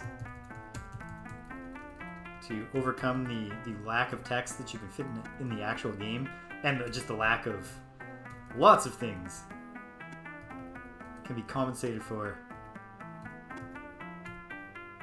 There hasn't been a single hidden dungeon entrance, and I didn't really think that was going to be, and yet something said, what if, okay. So if, like Shimino heard something northwest, and no, we're coming out of the mountains. Okay, I'm inclined to say Dungeon Shame has moved a little bit to the east. Because this is going to go down. Yeah.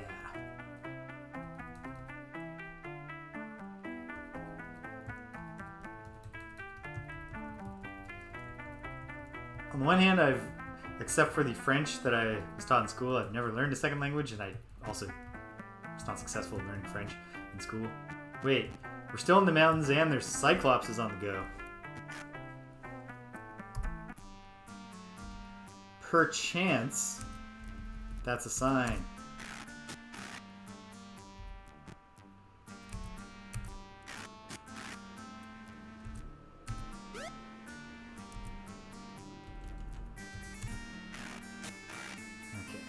I have to have Jan a step forward because it'll get annoying having to adjust the reticule just for her.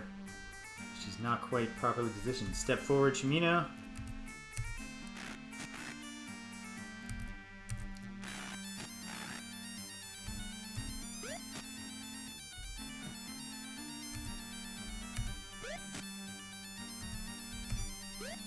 Boom. That'll help the Avatar get to level 6, 7, and then we'll help him. But oh yeah, to complete the thought, I can easily imagine that being interested in the thing in the language you were trying to learn would be a great aid to learning language. And very often, I mean, this was my problem with French class. I didn't find any of it engaging, like the actual stuff we were translating. When I took ancient Greek in university, I've never used my ancient Greek. Wouldn't you know? But I did much better than I ever did in French. And largely that's because, hey Shimino, roll up your sleeves, buddy. Largely because, like translating Plato's Apology, which we had to do in second year intermediate Greek, ancient Greek, was cool. Found a chest. Oh, and we also found more Cyclopses to kill. But I think the Avatar is just gonna solo this one. Just to show off.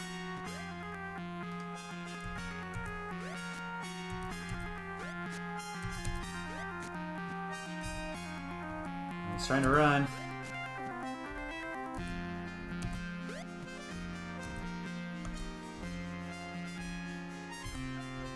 But he's trapped. And now he's dead. Well, that's sad. Not necessarily the most Avatar-like moments when you're running down a routed foe and slaying them. Alright, Shimino. Buckle up. No problem here. Free bread.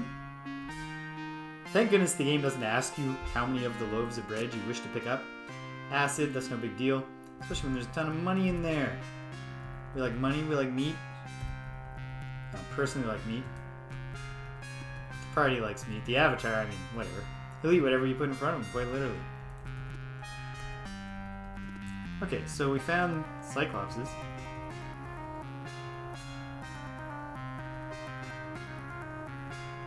But I don't think we've actually, well, maybe. Who knows? There's still more mountains here. I think it's going to be easterly, though. Yeah. No. Give up on this thread. Oh, do you hear something, Shimino? Must be your ranger ears, buddy.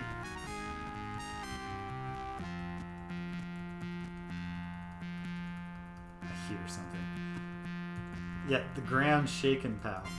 We all hear it.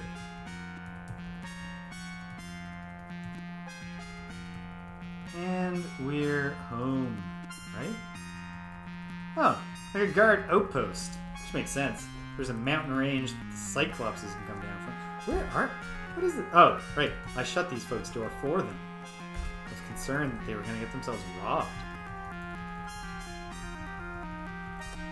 I know that the citizens of Britannia themselves are far too compassionate. Britain, I should say. Are too compassionate to just steal from the neighbors. But there's an underground tunnel right from the Buccaneers' den to here, so... Don't know that the Buccaneers honor the social contract of Britain. Alright. We're shooting east. It's nighttime, so we won't go by the mint and get those nuggets made in gold.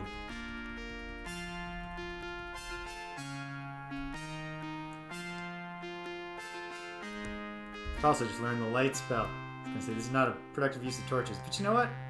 Who cares? How'd the Avatar do? I mean, he slew a couple of Cyclopses. Yeah. At the end, no matter what happens, the Avatar will be level 6 when we've done one foray into Dungeon Shame. Assuming that we ever find it, which I continue to believe that we might.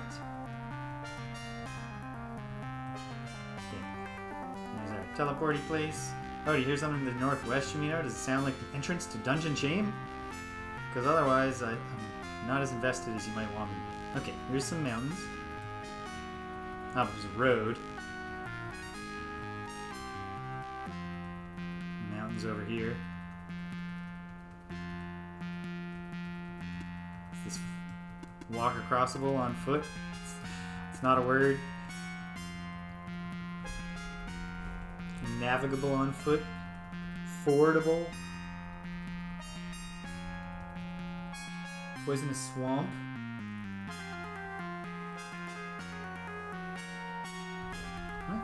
head to the west now and see if we can find a place. Did I already find Dungeon Shame in this game? I know I went in at least one of the dungeons early on and immediately left it. Don't know of any reason to be here.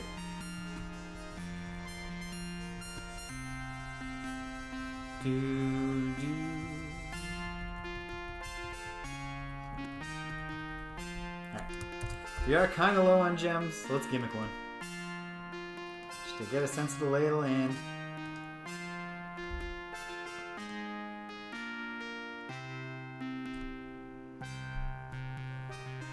Ah. Oh.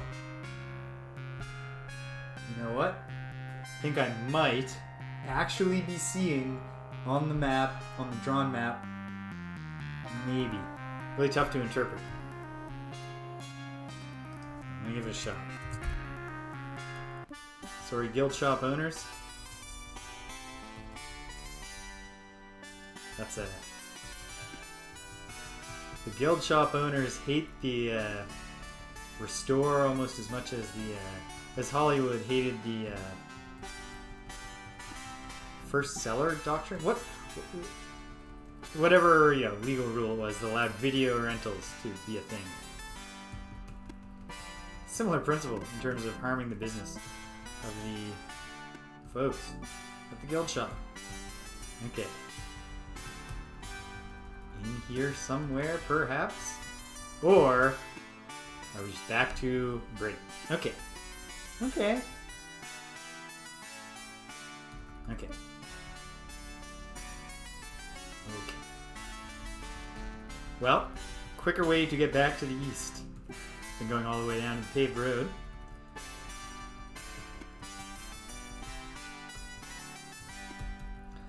For now, I'm going to keep trying to trace this to the north and to the west. Because what I am thinking that I might be seeing on the map, which I might not be seeing, is a little pathway into the mountains that, again, if I'm interpreting the map correctly, would be somewhere up here to the northwest. We'll try it.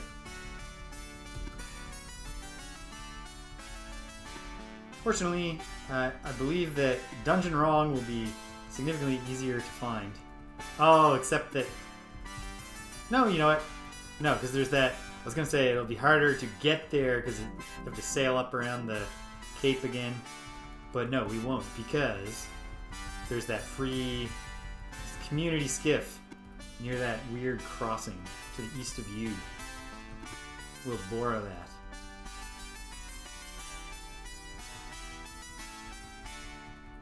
I don't know. I don't know if this is producing any convergence upon a dungeon. Oh, but Shimino hears something to the south. Does it sound like wind blowing across a cave entrance? Now to the west. This actually kind of does fill me with hope.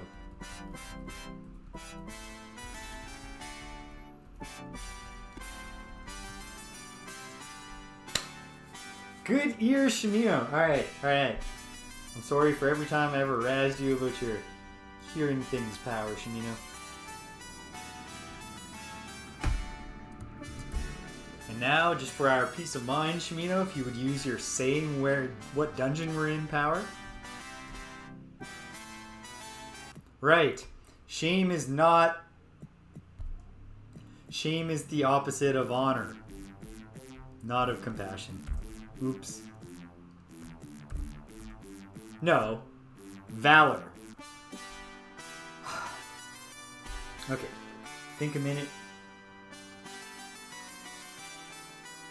It's kind of a pain, but I know what to do.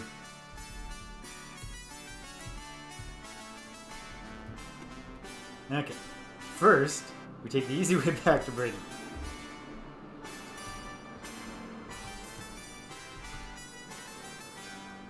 Then, Dupre cashes in his gold nuggets at the mint. So you might need to buy a skiff in Jalome to get to Dungeon Shane. So that's the one in the river network on the west side of the continent.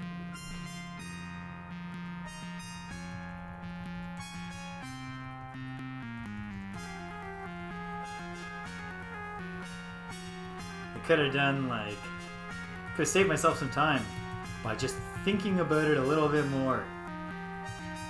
In theory, I have a very well-developed education in the virtue ethics of Britannia, and a part of that is knowing what the opposite of virtues are. Okay, is this the mint or just the? No, the mint might be. Wait a minute. Probably have the name of the coin master.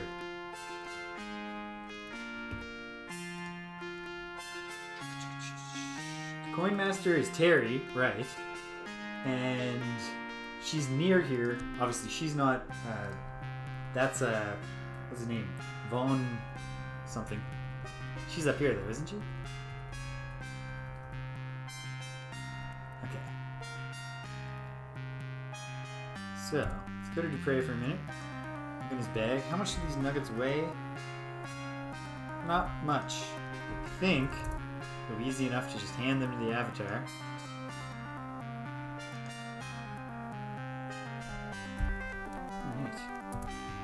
Alright. Hey, Terry, we just walked in and you turned your back to us. Sharply dressed, very voluptuous woman. We'll just have to trust the text on that.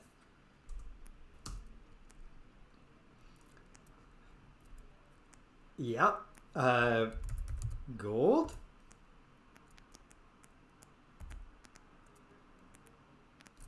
You do have me to thank. Exchange. Yes, I do. Oh, but you're going to forgive it, aren't you? Okay, so 100 crowns? Thanks, Terry. That ought to buy me a skiff, I think.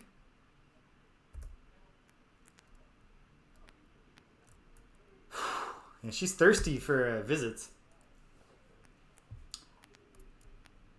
Terry, I've already had a recent uncomfortable experience in a different life with Commander Talana.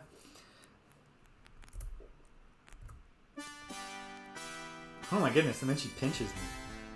I know that I've experienced that before, but it was long ago because this is where I started. Oh my, Terry. Maybe the Avatar settle down one day. If he ever stops getting kicked back to Britannia at the end of his adventure.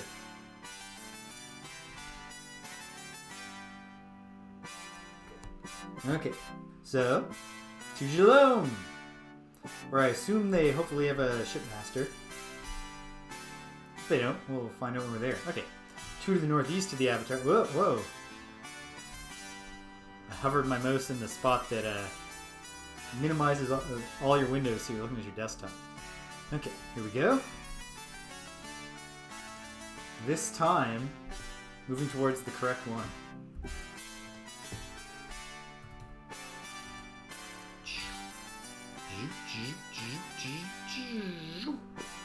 And away we go. Here we are. Okay, come on. Somebody here. Be a ship swain or shipwright. Wait a minute. Yeah, okay, no, this is Jalome. Is that mine? Oh wait, it's not stealing. It just tells you don't have the deed for this, pal. It's mine. Perfect. Okay.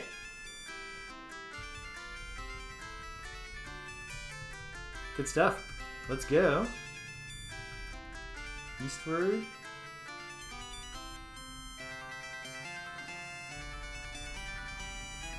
Till we hit the continent. Oh, gotta go a little north to make sure we actually hit the continent. We just gotta trace the coastline to the north. Shouldn't be too far east.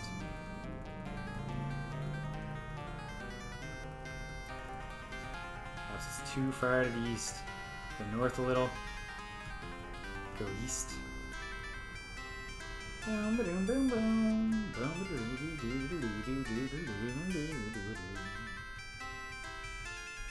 Oh, thank goodness. Something. Here we are. Coast.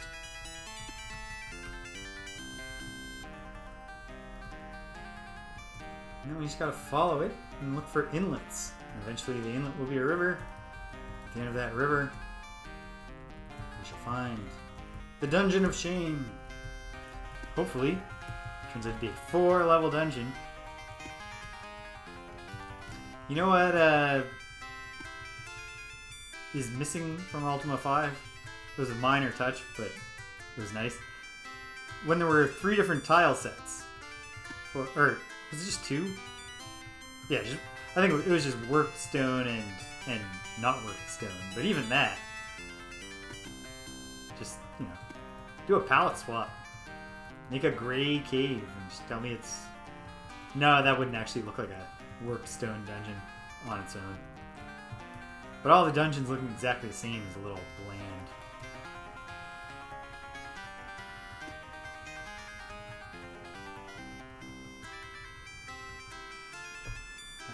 Let me look at the actual map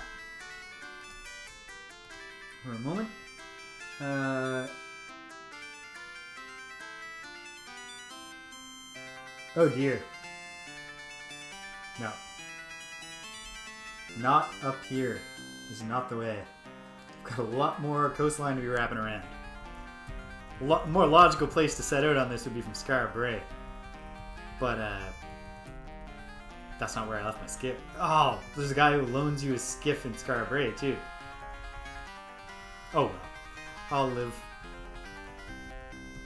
It's hardly even the most egregious example of me wasting my own time in this game. You're never really wasting time when you're having fun. Which I almost always am when I play Ultima. Which is great.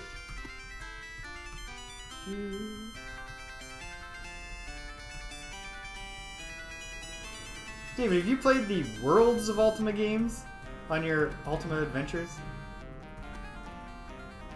The 2 spin-offs of Ultima 6?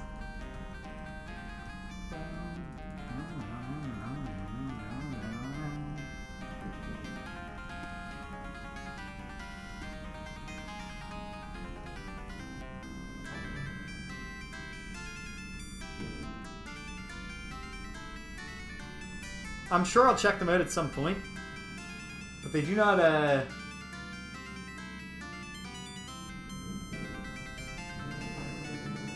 where's this?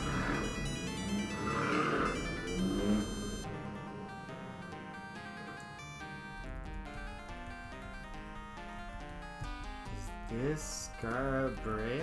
No. Yes. Because Skara Brae is weirdly, like, not quite an island anymore.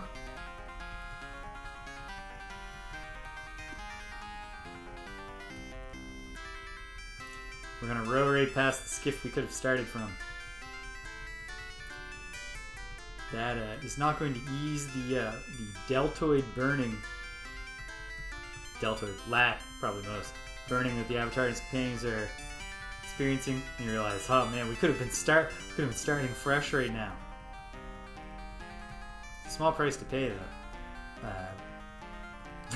To be extraordinarily jacked. Oh, that old fight with the people in the Mongbats.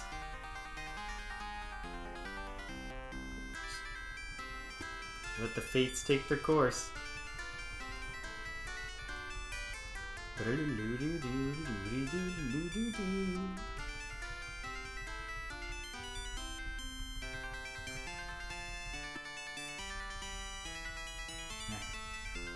So up along this landmass, this portion of the landmass, we should see Poison Swamp, which we do. It's reassuring.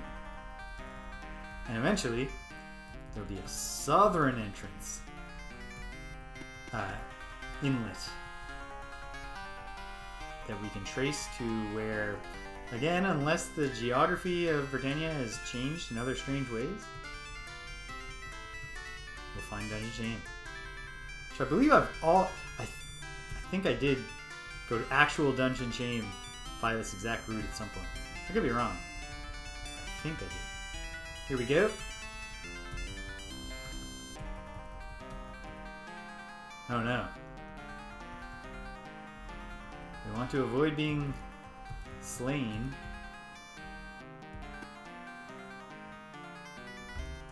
So perhaps we step out and this is Elo's day. Just killing a giant squid from shore. Just an endless array of boomerang attacks. Distract him, Shimino.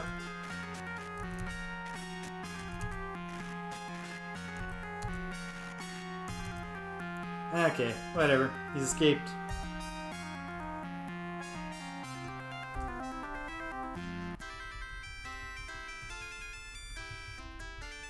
And here we are, in the river. Shouldn't be giant squid in the river. There should be saltwater creatures. Okay, when it forks, keep going south.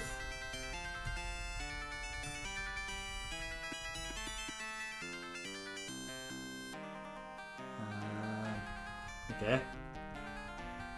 We'll go back north and hope there's another southward fork over here that bypasses. No.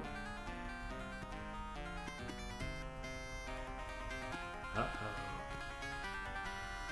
The stomping feet of Cyclops.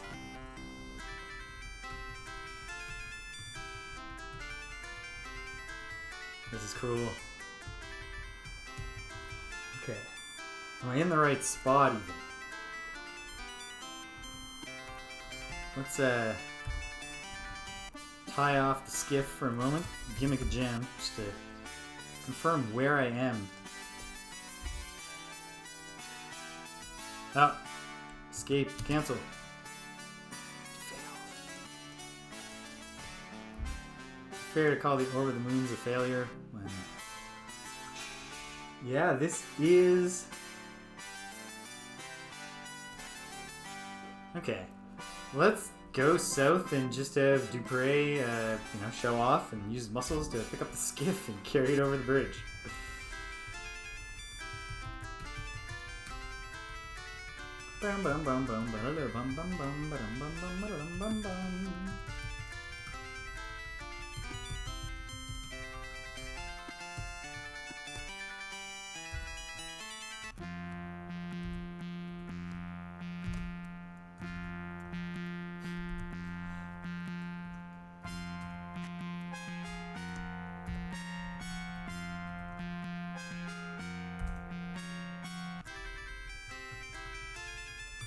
I know my buddy Mo, who's Lebanese, speaks perfect English because he learned it when he was a very young child just from watching American television. Okay. The existence of lava traps along this island, along this stream, surely militates in favor of dungeon shame being at hand. But is it? Come on. This has gotta be... Heck yeah. Alright, Shimino, don't let me down. Thank you, Shimino. That's reassuring to know. And Shimino will use a torch. You can see, we're ready, we're delving. 1 second here.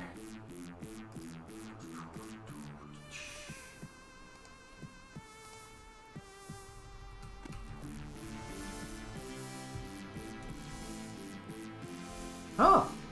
Right off the bat, Dungeon Shame's got something going on. And we know how to deal with this. Well, no, that's my secret, British. I'm all valor, no shame. So I can march right in. Doesn't bother me.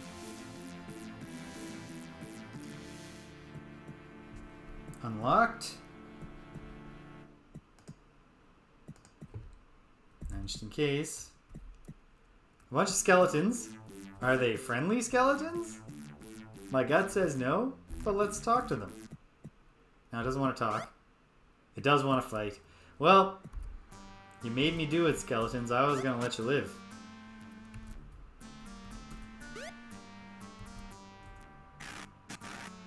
Or undie, anyways. Slippery skeletons.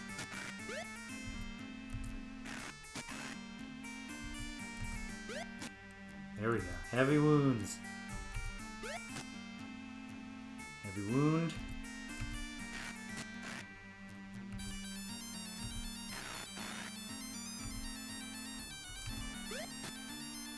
Critical. Still critical.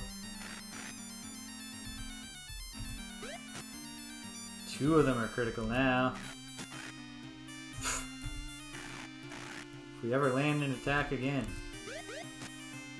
which we shan't, but if we did, it would be decisive.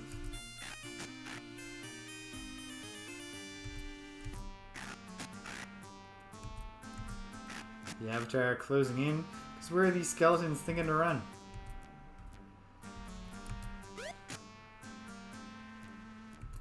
Skeleton becomes a pile of bones. Makes a lot of sense. Okay, we can turn battle off now, and the Avatar can get her done. Okay, we got stuff to loot. Let's post a guard. Shimino can do his thing. So there's a lot to do here. It would be very odd to me. We're specifically looking for someone named Ybarra. Did Ybarra literally just set up right inside the mouth of Dungeon Shame? Nothing in the bag. Wait. Can't use the backpack. Okay, that's an empty backpack. You want a backpack, Shimino? Free backpack. Set the skillet aside. Open the 5 gems. I like that. Shimino loves gems. We do not need boots, so we'll just put those in the crate. 5 flasks of oil. We don't do much with those. Sword, a spear, a spear, a spear, a spear, a spear, a spear, a spear, a spear, and a spear.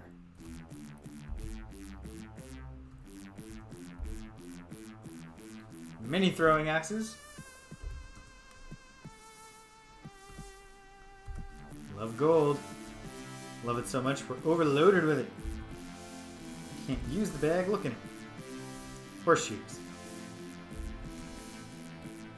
In the bucket. Whoops. I don't move them. Look at them. Okay. Bunch of stuff. That's cool. The Avatar will come in. Collect the coins. Back to party mode.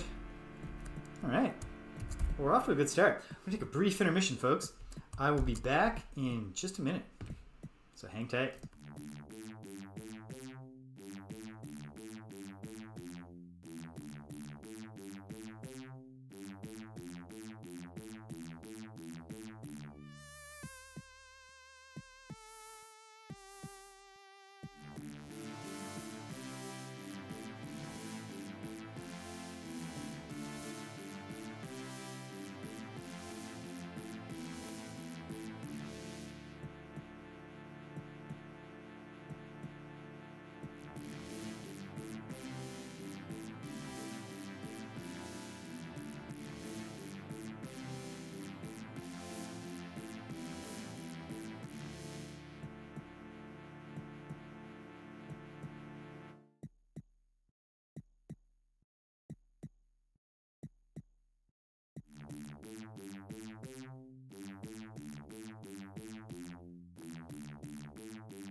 Alright, back in business. Here we go.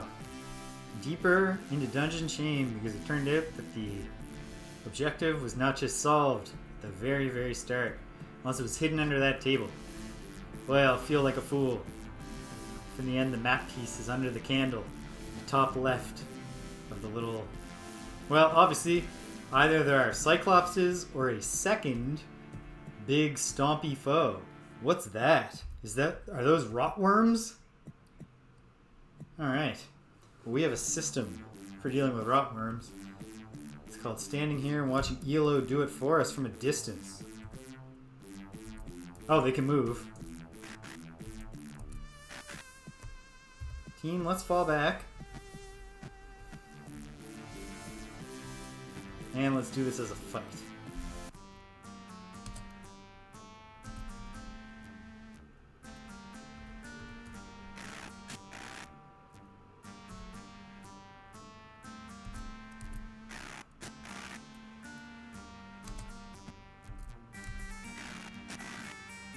I have a general feeling that, you know what, we don't need battle mode for this. You know, rotworms seem like a thing you don't want to touch if you can help it.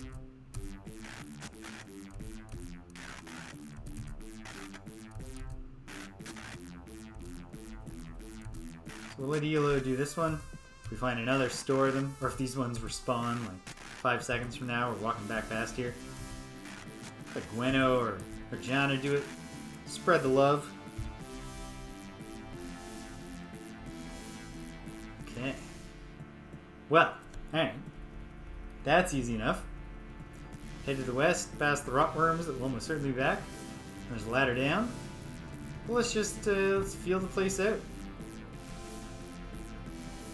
There's a northward passage.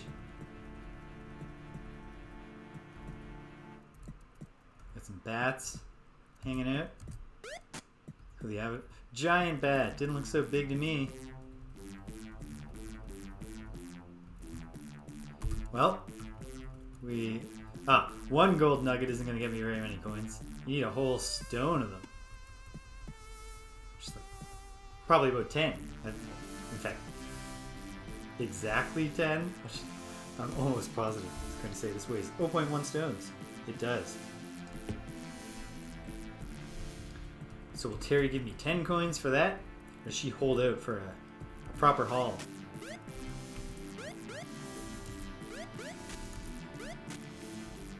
We always slog our way back to the anthill if we really felt like it.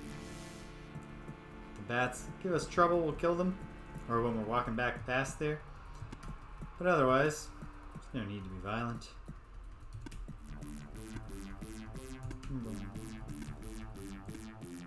Huh. Just nope. If we came all this way, we're getting it. The power of magic.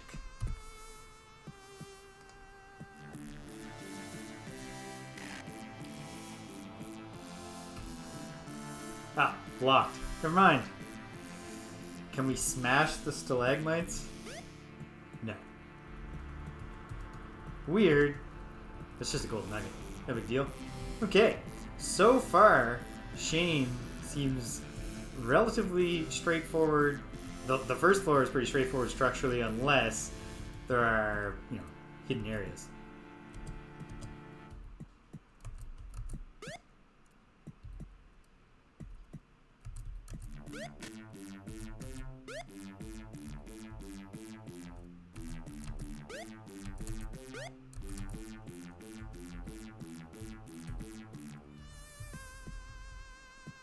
Oh. It's probably like a levitate spell. And if a bat can fly over a stalagmite. Yeah, should a giant bat really be that hard to hit? Just right there in front of you, flapping its great big wings. In theory, it seems like it should be a really vulnerable enemy. I mean, it is. Oh goodness. Just running right through the rotworms. But they didn't do anything to us. Bueno. Get some tracker practice in.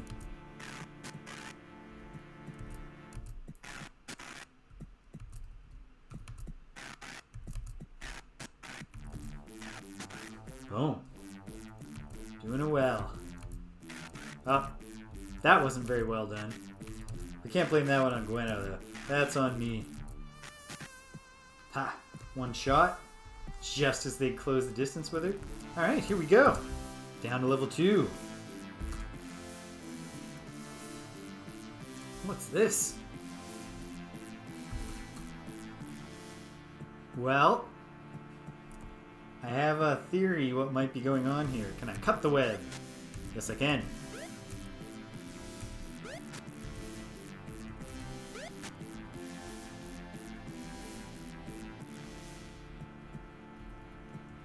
More gold.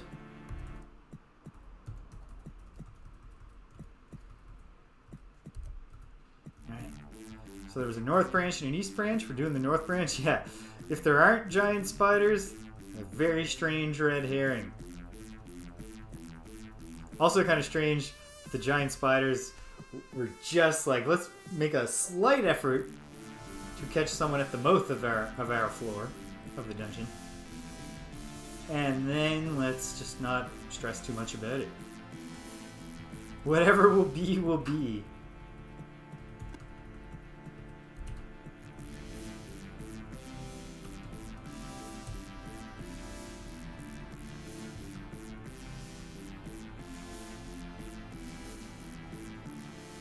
Okay. I guess I'll go back and do the east branch, just in case. In case there's something cool. Shimino, keep lighting them up. Hopefully we find some more.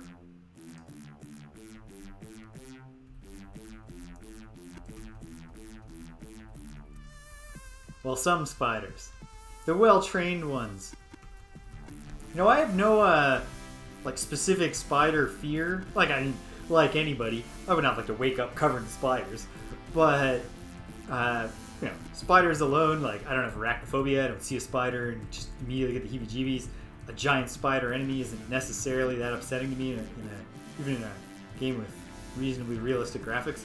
But in Bloodborne, when you get to Murgo's Nightmare or whatever it's called, or just the Nightmare of somebody, whatever. When you get to the Nightmare area, and you gotta like fight your way up this horrible place filled with Eldritch horrors to get to this castle, Gothic castle at the top of the hill. And the castle itself is just causing you to lose your mind. You later find out there's a giant brain with a big eye staring at you, and its eye causes madness. But on your way up, you have no idea why the castle is doing this. You finally make it. You get to the castle, and you go in, and in the first room, there's just, and there haven't been spider enemies in this game, but in the first room, there's just a ton of giant spiders all hanging from the ceiling by a single thread, and like they're not moving or. Ugh.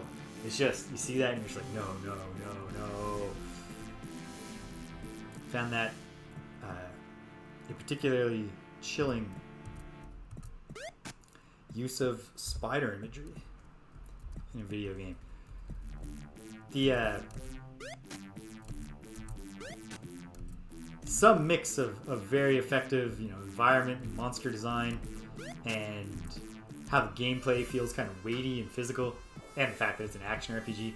All that together really give those From games, Souls games, and their cousins.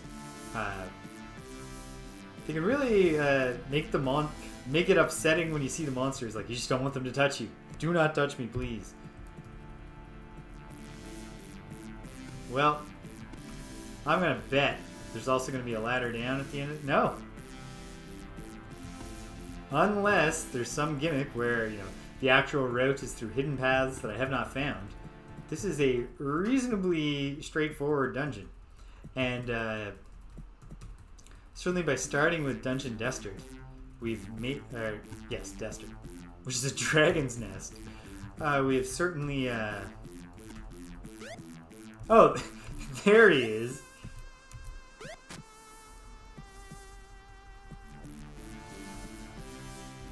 The building dread after counting the...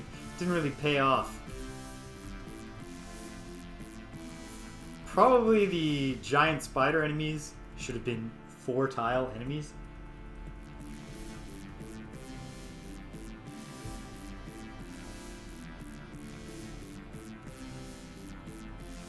I mean, it looked big as a single tile. Much more effective than giant bats and giant... No, just the giant bats. Giant rats, too. Giant rats just look like rats. Here we are. Level 3. There's a south and an east path. We'll take the south first. I love gold.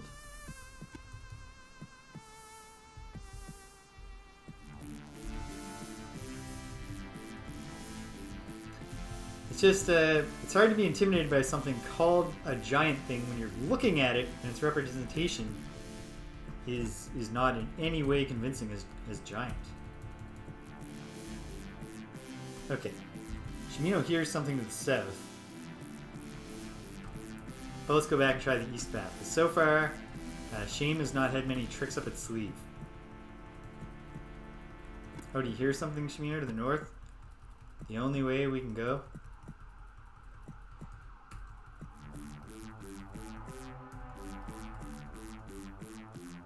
Okay, there. Shame has tricks up its sleeve.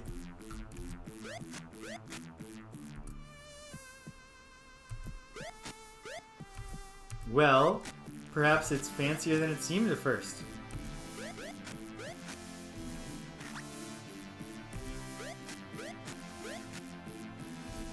Are the flies helping me fight the gazer here?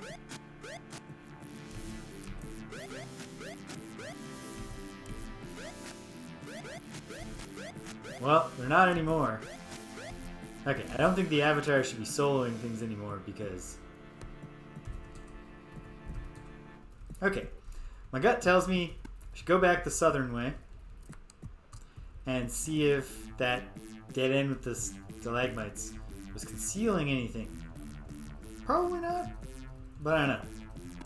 And then it's just, well, we gotta do something.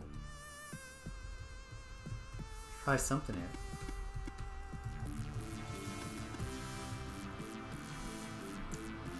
Strike up a torch, and you know, this will be a painful one if we have to go back. Especially just for something as simple as torches. Okay, well, there's this one stalagmite with moss. No. Okay. Well, let's just look at them all, I guess.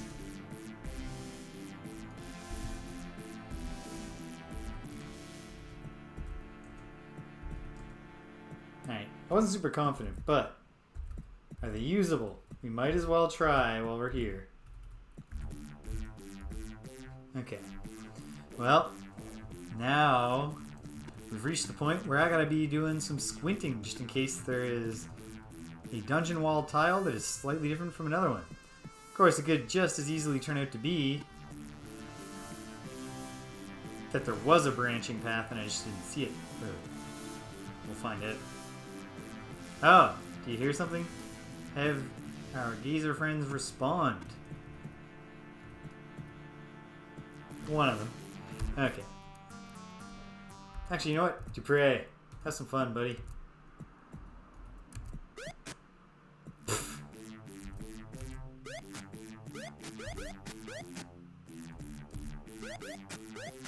Except for when we were forced to fight, like, every dragon that had ever been born, and many that were, like, being born as we... Dupre is not the guy for the fly swap. The Avatar will take care of that. Or will he? Yes, he will. Okay. I mean, is it just right here?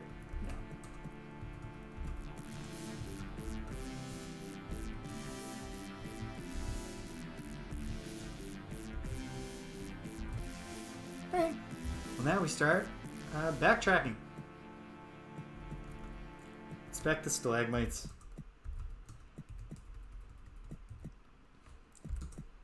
One of the stalagmites turns out to be a lever or something, I'll feel a fool.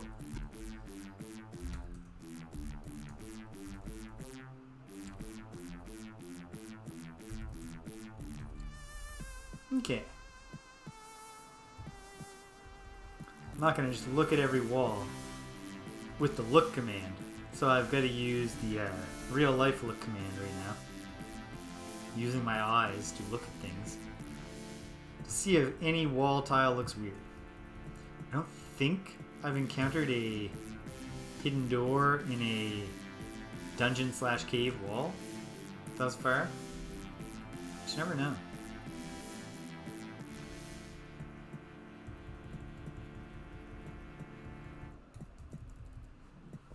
Yeah, I really, really want this to just work out because...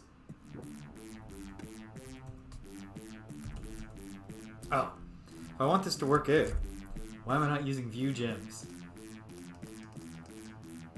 Which I do have actually quite a lot, so I don't need to gimmick this.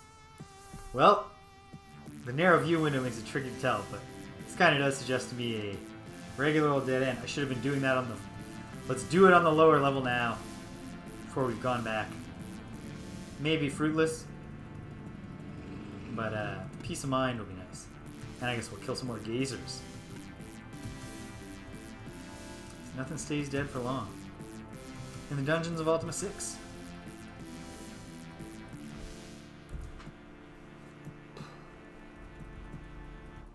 Oh. Nope. There's none. Alright. We'll gimmick this one. Just because I feel like this... It's not gonna... I feel like the answer is gonna have turned out to have been earlier. So I don't want to waste too many gems right now. But I guess, yeah, let's go down to the dead end. The other end. Shimino hears something to the southeast. I mean, we didn't encounter anything on our way down this way. So that in and of itself could turn out to be a sign of there's more than meets the eye here. Let's find out. Be honest about this one. Working towards at least a 50-50 ratio for sincerely used gems versus gimmick gems. There's a blue spot. What is a blue spot? Ah. Well. Now you get to agonize as you watch me stumble. I'll say this. If, at one point, I'm right there near the answer, and then I go off track, 15 minutes after that, you can say, God damn it, dude. And we won't count that as a spoiler.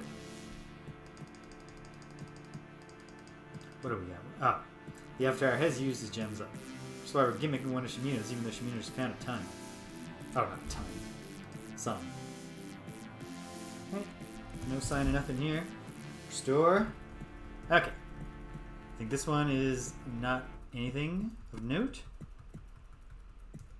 So for now, let's go back. Ultimately, yeah, this is neither a super complex dungeon, nor thus far we're not being overwhelmed with challenge. We're not getting lost. You can do that. Can I ever get more confused than I just am by my very nature? There's only one way to find out. That's to actively try to make it worse. Okay. So I'm going to go down that other branching path down here that we took before. Use a gem down there. And then we'll just keep heading back. For now. Okay, check the east path. Well, we're not going southwest right now, pal. A giant squid is wounded. Well.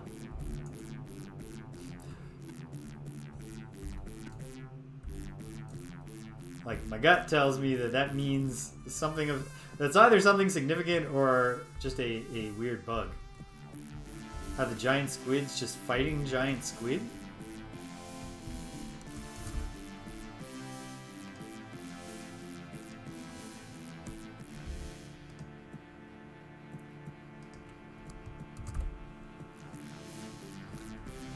I feel like that's happened somewhere else too. That I've just been being told that giant squid are fighting to the death around me. I'm not convinced. The evidence of my own eyes doesn't suggest that that's true. Oh man. Running through these torches. Okay. You know what? It's not a very complex dungeon. Let's just squint for a minute here on this level. As we use our gems. Nothing. Unless gems are just incapable. I feel like that they wouldn't do that. The gems would just... Oh, the gem can't see a thing that you need to search for. Why would that be the case?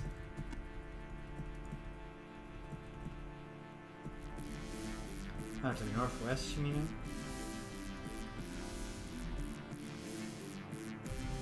Here we are, writhing the snake pit. The Avatar doesn't need these easy kills. I went down here already. You know what? Might as well physically search the walls.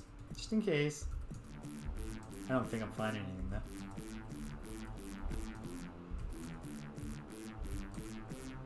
Nope. Okay. Go back a level.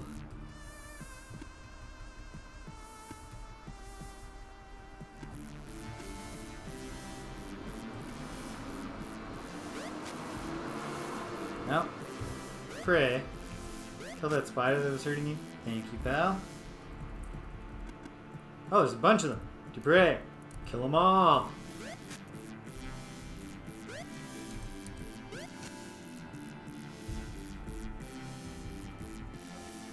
Alright.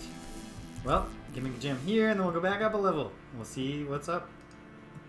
What's above.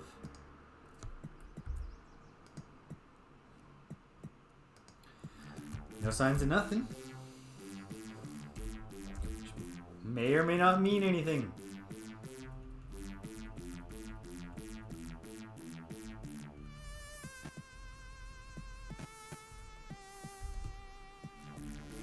Why didn't I take that gold nugget before?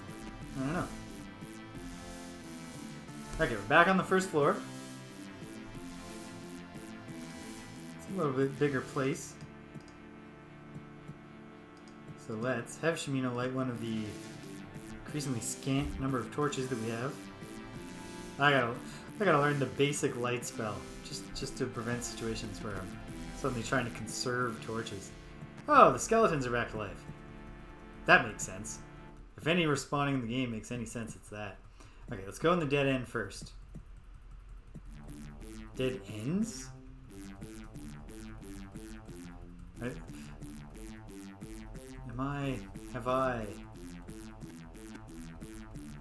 Okay. What's going on here? Well, everything would be coming from the west, Shimino. We're walking west through a tunnel. Bueno, you wanna... Oop. Kill that bat? Get some boomerang practice in? Beautifully done.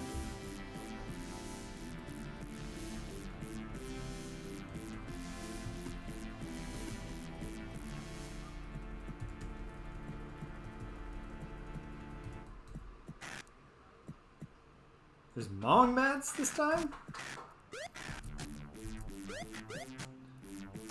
Well, let's fight them as a team. Some of us.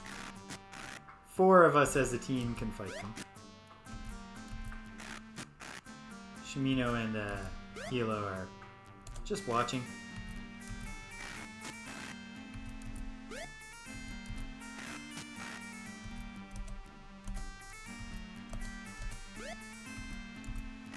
Oops.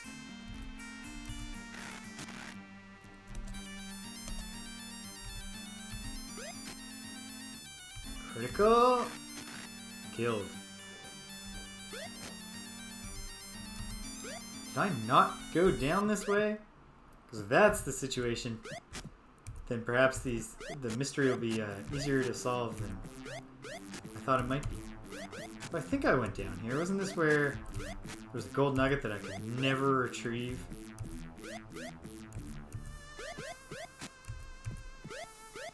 Come on, buddy.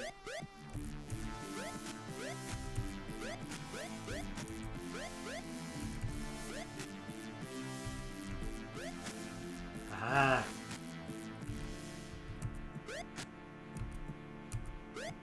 There. That one went more efficiently. Okay. So this is a little Mong bat lair.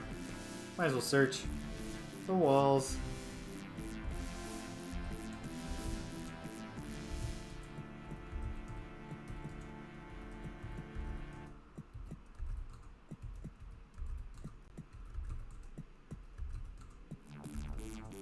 Okay.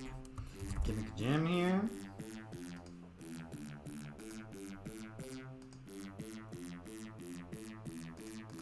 The avatar doesn't have gems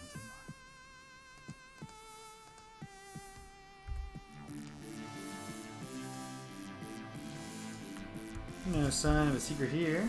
That's fine.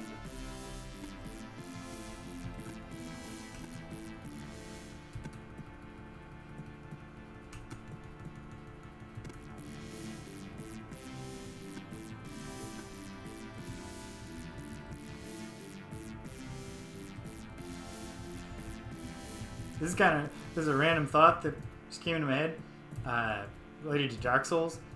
Dark Souls games, all the Souls games and their relatives. One thing the avatar doesn't need to be doing this. Dupre, smash those skeletons.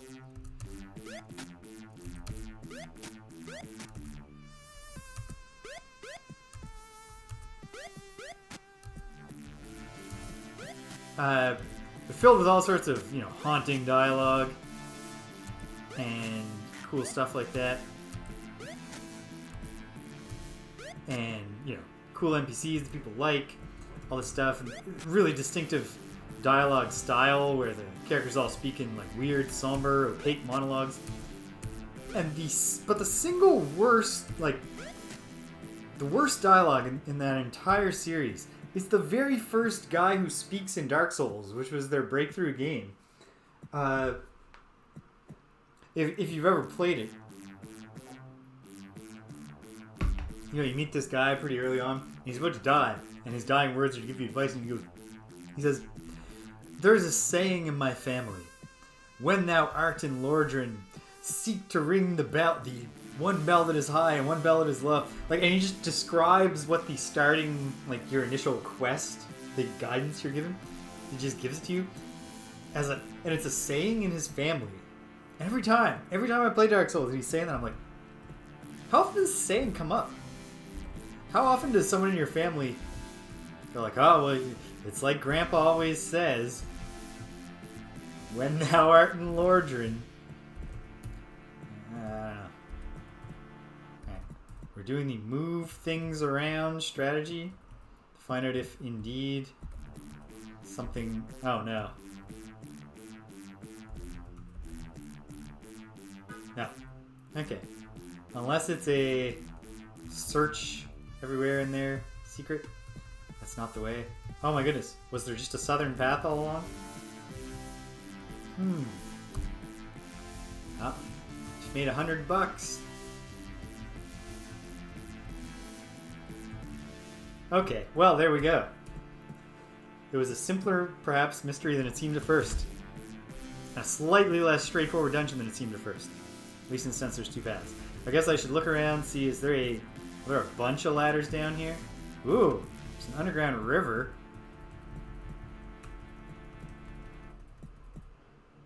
There's a bunch of crocodiles. Hey, Dupre. Bet you can't kill all those alligators. Sorry. Didn't mean to misspecies you. Like, that would be a thing. If reptiles were, like, sentient and like, as intelligent as people, so they could do language and stuff. The alligators and crocodiles would not like being called the wrong thing.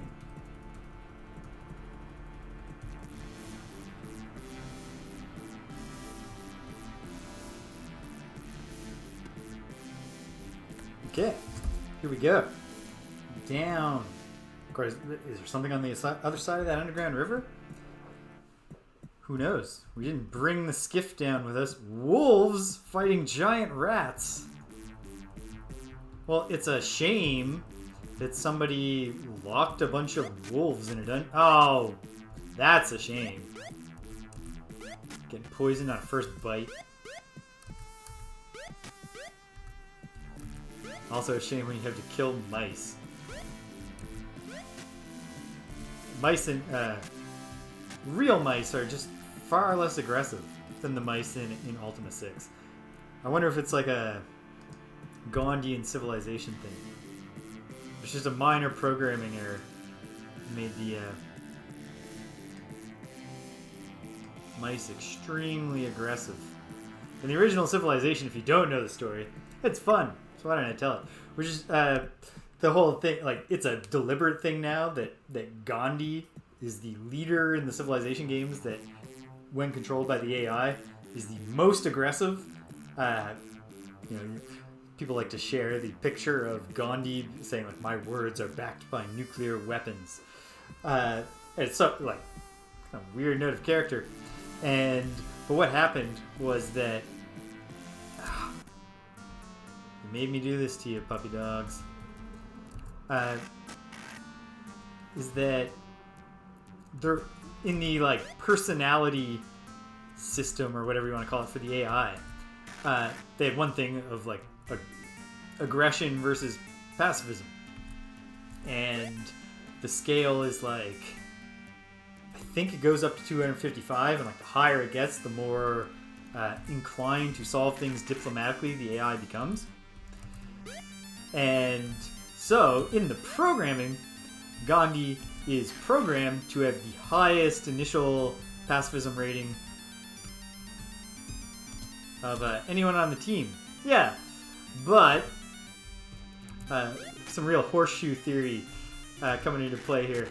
If anything happens in a Civ 1 campaign to increase Gandhi's pacifism, because he's already set to the maximum, yeah, variable overflow. And so it wraps around, and now he's the most aggressive he can possibly be. And that was a mistake the first time, and then they're like, well, it's kind of funny. BZ! Hello, how are you on this... I hear it's a fine day, and I hope it is wherever you are. I'm faring well. I'm in the hunt for Hawkins' treasure map portion of the game. Wait, we kill all the wolves? Yes, we have. So, Captain Hawkins stole the other half of the Gargish language tablets. We need to get that so we can learn the language.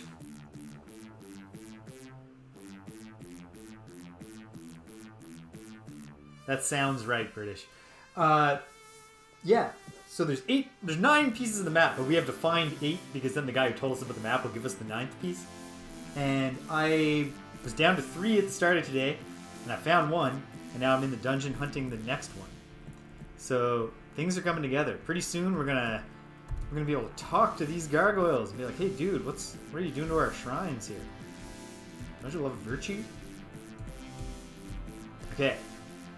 So, unless it turns out there's a secret 3rd branch, we're once again in a pretty straightforward seeming... I think it's a tech... If I'm remembering the story right and connecting it with my recall memory based on British saying that, I think it's a specific tech. It's just that inevitably the AI is going to develop it in the course of the game. Okay, we're doing the southern path. And it wasn't much. Just in case. No secret there. Yeah, because it's funny. Something about, like, whatever you want. Like, I know there are things about Gandhi's personal life that are a little more questionable, but certainly his public cause is something that people widely admire.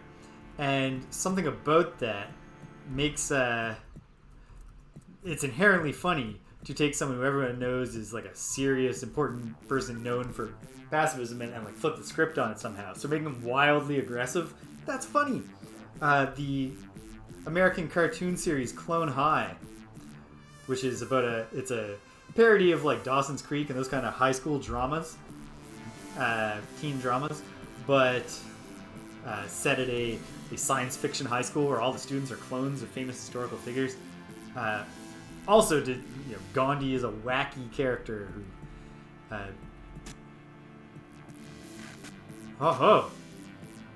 There's like... We're coming on combat here. Well... Without knowing exactly what's going on... Okay. Oh man, I hope we don't have to murder these children.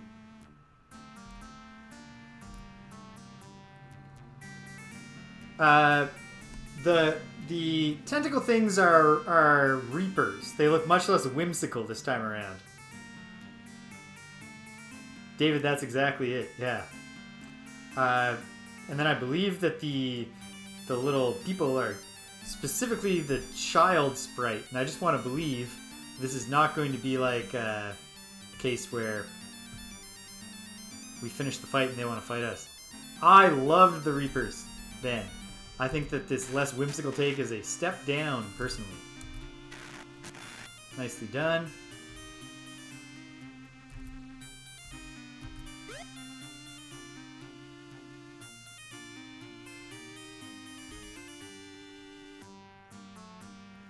Yeah, they're not doing it for me in the same way that the dancing mounds with tentacles. These look more, horror monster-y, so they got that going for them. Yes, they did. That was where I got my first magic axe, and my second. Because I forgot to save, I remember. So I lost the magical axe, and I went back in and killed a reaper again and got it again. Okay, that one's dead. Why do I... Stop, he's already dead.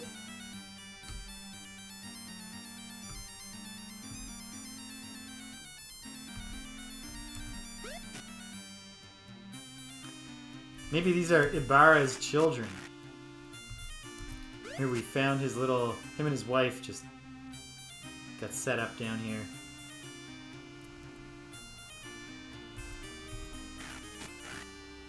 Still critical. Oh, we can't step on the dead Reapers. So they're, they're like stalagmites. Still.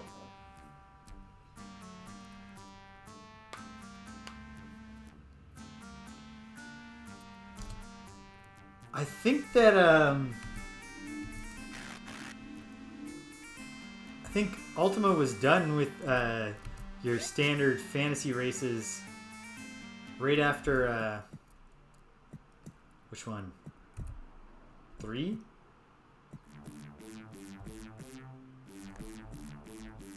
Huh. Yeah, giant murder trees is also a pretty good, it's just, since there are children all over, so far I don't think they're attacking me, which I feel great about. But let's kill all the Reapers.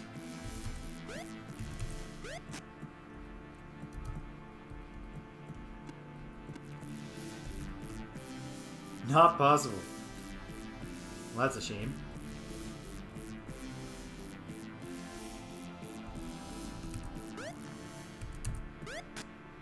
Killed. Okay. Okay.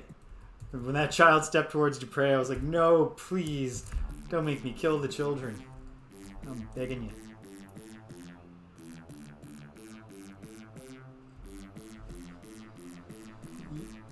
Yeah, I think I can. I want to talk to the kids first, and then we'll start dealing with the Reaper corpses. No response. Okay. But you're not going to kill us either, right?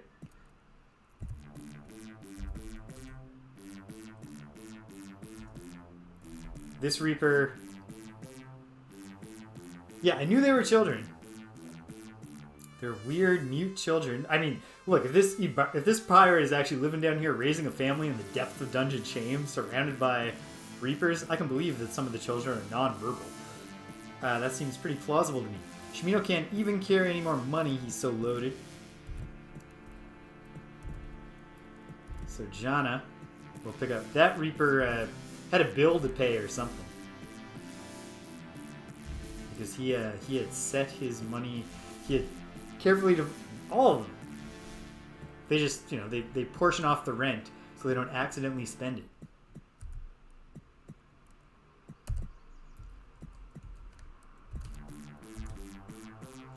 Jana is a flower child. I know you just love money. So you can get that. You can pick up the money. 13. Shimino cuts open the Reaper. So all the money comes spilling out.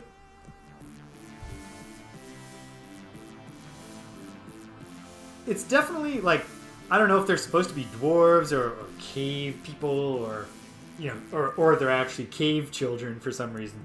But it is that was also a thing in Ultima 5, I remember, where like, or even in this, when you encounter the grave robbers in the crypts, they're just like, some of them are guards, but it's just because they're using the guard sprite, and the guard sprite is always called guard. It's not actually, hey, the guards of Moonglow are grave robbers.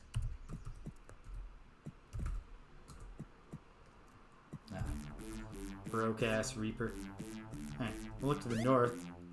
That child took a swing. I'm not killing the children. Strong moral stance.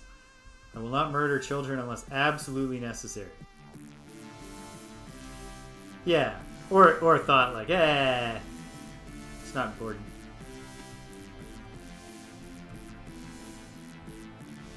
Okay, so there's branches up here, and also there was a little bridge.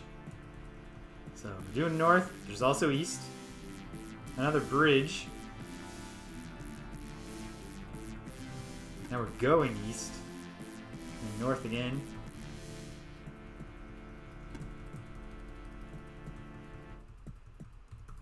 Yeah, unless I personally deem that it's important to murder the children, I'm not going to do it. Line in the sand.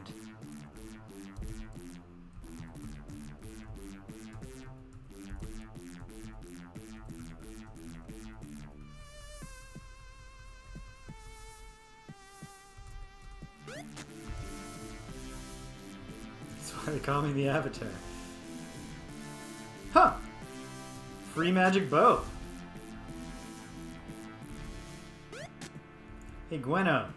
Maybe you'll want to dust off your old archery skills. Is there something under it? Oh no, that's just a stalagmite under that other one. Okay, cool. Cool. Go back and try the east path.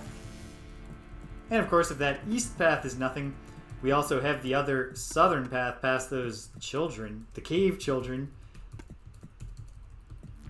Weird no matter what the provenance of the cave children is. It's strange that they are just hanging out in the cave, fighting reapers. Stacking gold nuggets. How are we doing? Oh, 200 big ones. Had I given it even a moment's thought back when I first spoke to Terry. Oh, was that the east? No. Was it? It was. There was no east branch.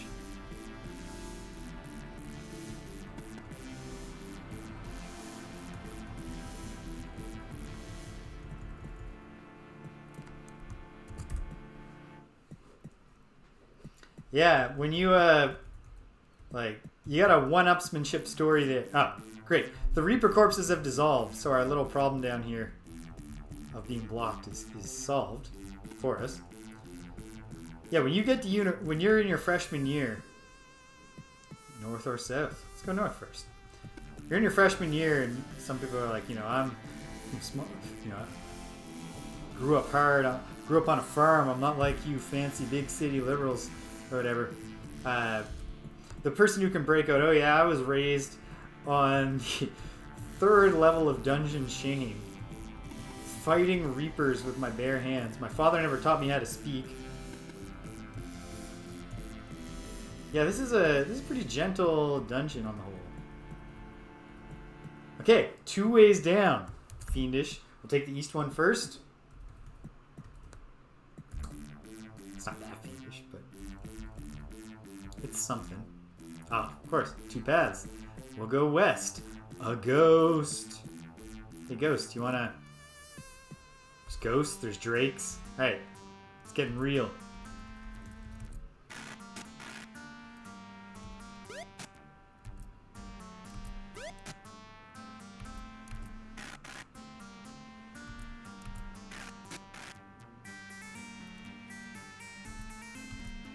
There's drakes fighting ghosts up ahead. Ghosts attacking us. Let's go up ahead. Intervene in the fight. Slay everybody.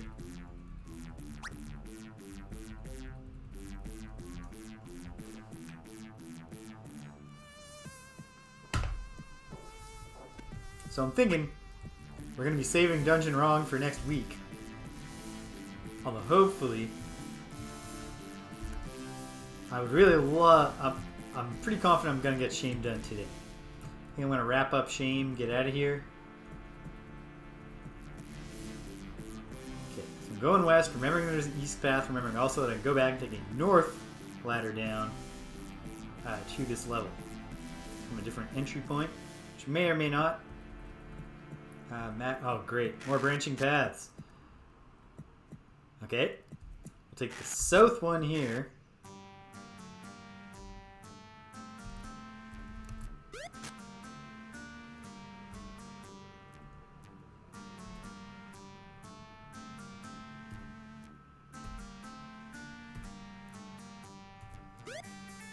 Sorry, Shimino, but the setup here is just not ideal for your participation. Really not you either, Yula. Killed. Ah, Dupre, you go on the front line.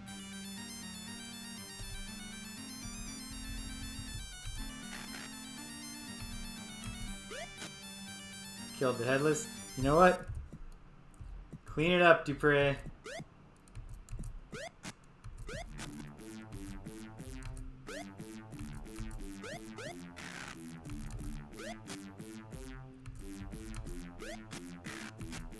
See how Dupre is doing for experience. after this. There we go. Very nice. Oh ho! A gold nugget and nothing more. Although we do have to get Shimino to toss those bodies. Let's check it out. Hey, he's not doing bad. Right now I feel too guilty about leaving all the rest of them behind. We'll inspect the rest of the team's experience at the end. But not a moment sooner. Alright. Toss the bodies, buddy. Loads of throwing axes. We're not going to worry about that. A chest. We'll worry about that in a moment. Coins. Coins. Dagger, dagger, dagger, dagger, dagger. Okay. Jana. As much gold as you can carry. Very good. Whole party out of here, just in case it's a gas bomb or something. Shimino can tank it. He's a tough guy. He's got magic armor. What's he worrying about? We're going to be doing this in the dark if it doesn't resolve soon. Nope. Nothing. Easy peasy. Okay. Shimino, you go up there. Jana, go fill your boots or your pockets or wherever you keep your stuff. We all must have some kind of storage plan. Okay. So that was not really a branching path. Might as well keep going with the torches. Have faith that 4... Actually, it's more than 4, isn't it? I think the Avatar is holding some. Oh, good! This branching path is done.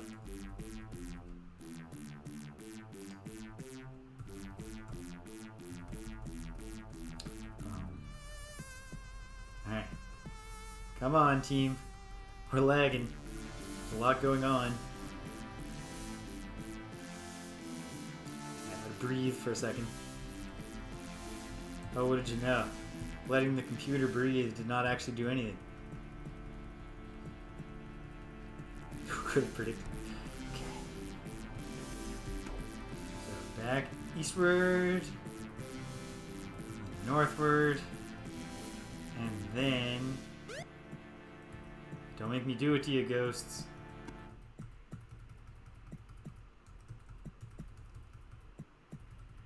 And then east. And now we're in another branch path. Right? Here we go. Here's a tedious thing to fight.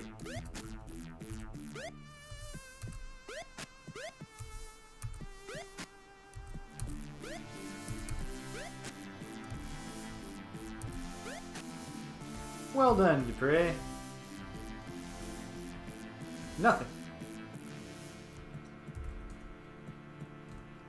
I was trying to look at... Is Gwenno... No. Okay. I missed... When it showed the visual of her, I did not see... She is hatless. We should really, Someone on the team must have a hat. There. What are you doing with that quiff? Okay. Let's actually just... Yeah. That's Gwenno. Jana. Why don't you just, pass that quiff you're holding over to our dear friend? Excellent. Oh. Well, Gwenno feels better. Yeah, we'll get her... Pardon me. We'll get her some... I'm going to take a few moments break of trying to say words. Just tried to swallow my own uvula. Is there a demon? Killing the ghosts? Well, we're going to help the ghosts, even though the ghosts will just attack us after we help them.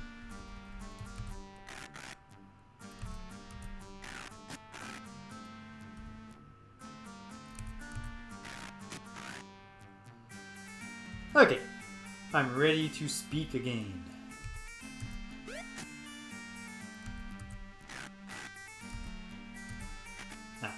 Gwenno's got to step forth, and she will. Damon.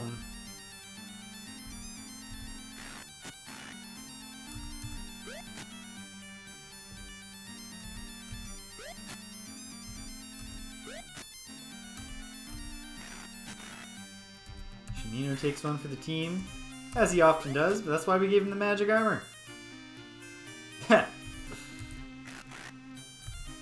Yeah, we'll get a hold of this thing. We're bringing it home. Once it's critical, that's when you can strike. That's when you can catch it.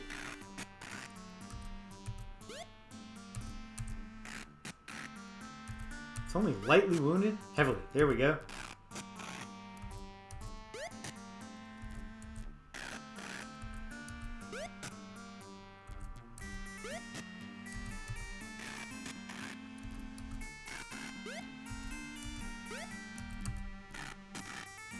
Bonk. We're quite literally our own worst enemy in the sense that none of the enemies here really pose too great a threat to us.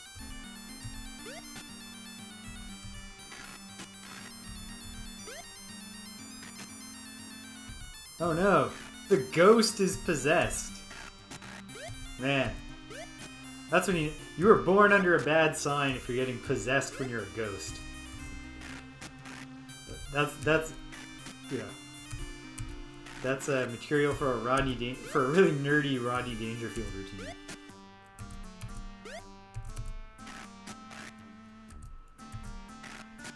This is the... Oh no! Oh. Whoops. Alright. End the battle. And the ghosts are fighting other ghosts or something. Cool. Listen. We don't want to get in the middle. It's their business. Okay. This is what you want, rats.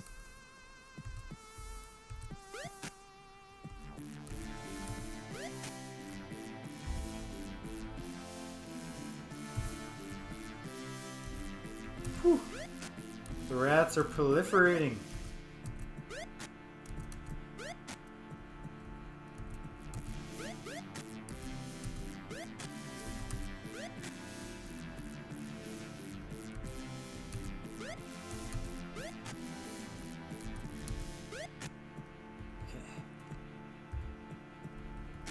Oh, sorry, Shamina.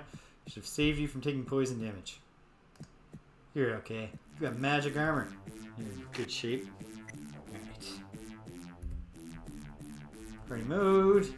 Head north to the other ladder.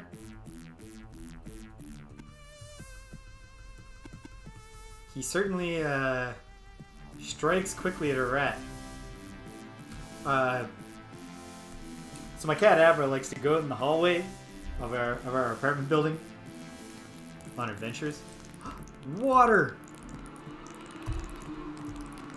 Can't get in there and drink it though.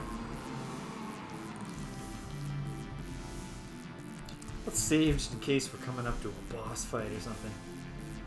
17 dragons. Branches. We'll go east. If it's nothing, we'll go south. Oh, branches. We'll go north. If it's nothing, we'll go south. What's up here? Who's up here? What's going on?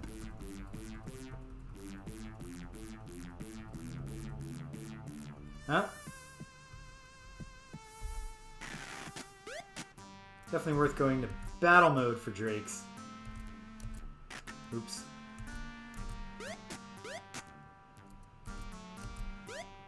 Enemies who can do damage. How about that?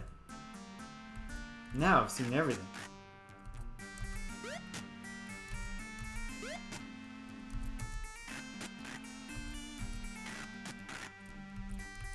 Oh, my cat Ybarra. So she likes to go in the hallway. It's exciting. It's an adventure. She's an indoor cat. And there was a fly in the hallway the other night. She was so excited. It was adorable. She sometimes she would lose track of it, and then she would look around. When she saw it, she would like tense up, and she would jump up onto her hind legs as she moved towards it so that she could bat at it, and then she would go meow meow, and then hit it twice. Ah, just real sweet stuff. Ah, right. Can't do the corner with a ranged weapon.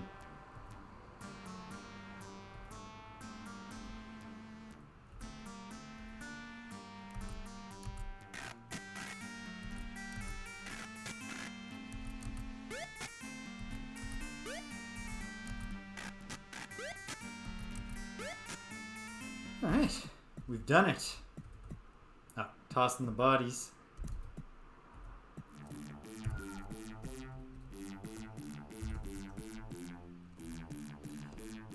Anyway, then the problem was that she didn't want to go home because there was a fly. And when I finally like dragged her back to the apartment, she then was just like, she was inconsolable about not getting to go back outside.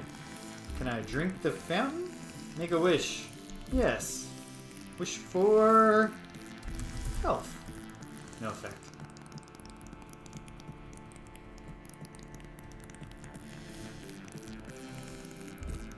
Make a wish? Yes. Wish for map. Oh well.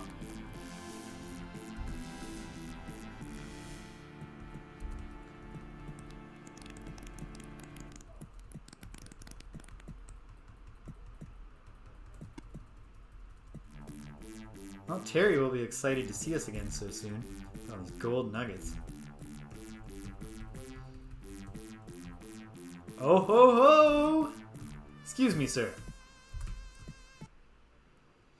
Sunken face, starving man dressed in rags. Well, you're starving. Why are you burning a fire with a skillet on it if you don't have any food to cook? Takes a few moments for him to notice me. This guy does look like he's having a rough time. Humans! Please, you must help me, he says weakly. I need food, badly. What are you, a yellow wizard here? Yeah. No, you clearly need some food, and... Okay, have some food. Last thing I ate was my belt. Well, that couldn't have been that nourishing. 3 weeks ago. Yes. Have some food, dude. Good job, Shimino. I had a feeling this was Ybarra. Still seems starved. I know that's just a typo. But it works for a early modern English variant spelling. So, what is your name, Ybarra? What do? You hide in a dungeon, skulking. Lost here, no job now. Used to sail under Captain Hawkins. We had food then. Those days are gone. You don't have to live in the depths of dungeon shame. Just a thought. There are lots of other ways to get food than being a pirate or hoping that someone finds you starving in a dungeon. Anyway, great talking to you about your life. Do you have a piece of a map? Map. Oh, this is just a clue. Oh, he still has it. Great. Don't make me kill you. Couldn't eat it. Good. I mean, you ate a belt. You might have eaten it. Ought to be worth... Yeah! Dude, have some more food.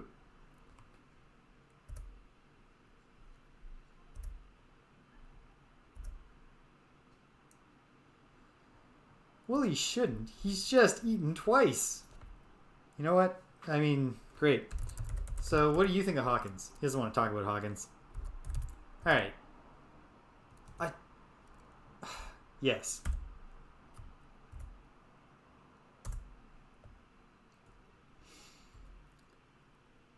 Yeah, bye.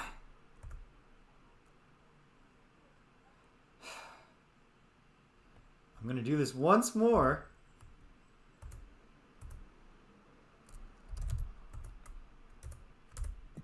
No. Oh my god.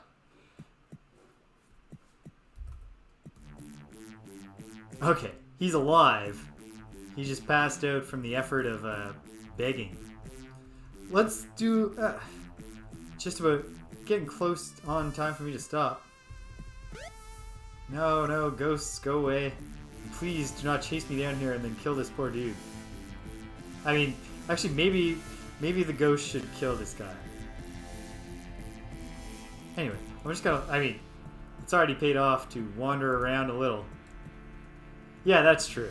He wore himself out. I shouldn't have fed him 3 times, but... I mean, he wouldn't stop pestering me, but... So it's his fault.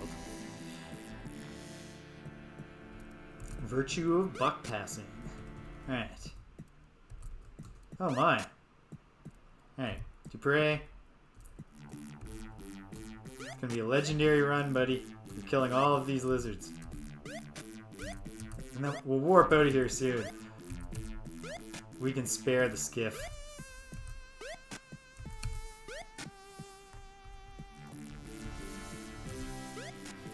Reaching around the corners to take out all the snakes wherever they try to hide. Shoot up north, north, north, west. Come on, just a few more gold nuggets or a magic something. There. How am I doing nugget-wise? Yikes. At least 400 gold. That's going to be a whole encumbrance issue.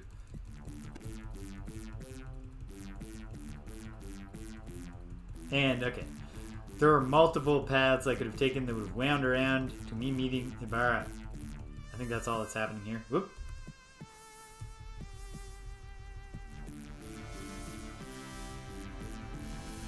So might as well just keep on charging for the moment. Well, we can spare torches at this point. We'll visit the guild shop, make up for the fact that we never buy gems by putting down some money on torches. I'll put the guildmaster kid through college. Should be at least looking at the avatar while I do this. Oh, and Dupree's still got one. So 47, 48, which is actually 49. One more nugget. One more. Great. Okay, that's enough for me in this dungeon. So let's get out of here first. Let's return to... Does it matter where I return to? If I want to go to Dungeon Wrong, I should return to Britain because of all this money. No, I'm going to do all that junk. Save all that for next time. So, let's look at everyone's experience. And then, let's head to the Shrine of Spirituality. The Avatar is going to be ready. The Avatar is ready for level 7. I don't think anyone else is ready to level up. Let's find out. Dupree's closing in. Shimino's lagging. But Dungeon Wrong will let him go killing everything. Jana's closing in on level 6. As is Gweno. And Elo is catching up to Shimino, actually. He's on the back lines and he doesn't waste all his turns. It's not Shimino's fault he wastes all his turns, but he does. Okay. Shrine of Spirituality is boom, 0.16, which would be 1 south and 2 west of the Avatar.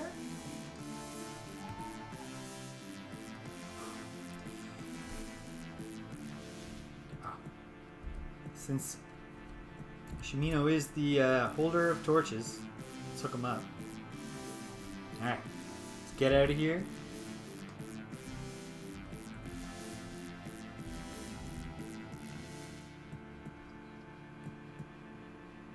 And lo, we have come full circle. Very good. Let's have a little chat. Hey, Alter. How you doing? Yeah. Yeah. People should be more like me. I did get a map piece. Ybarra gave it to me in the dialogue. I didn't have to do anything besides give him food. I'm going to do this from memory. Home.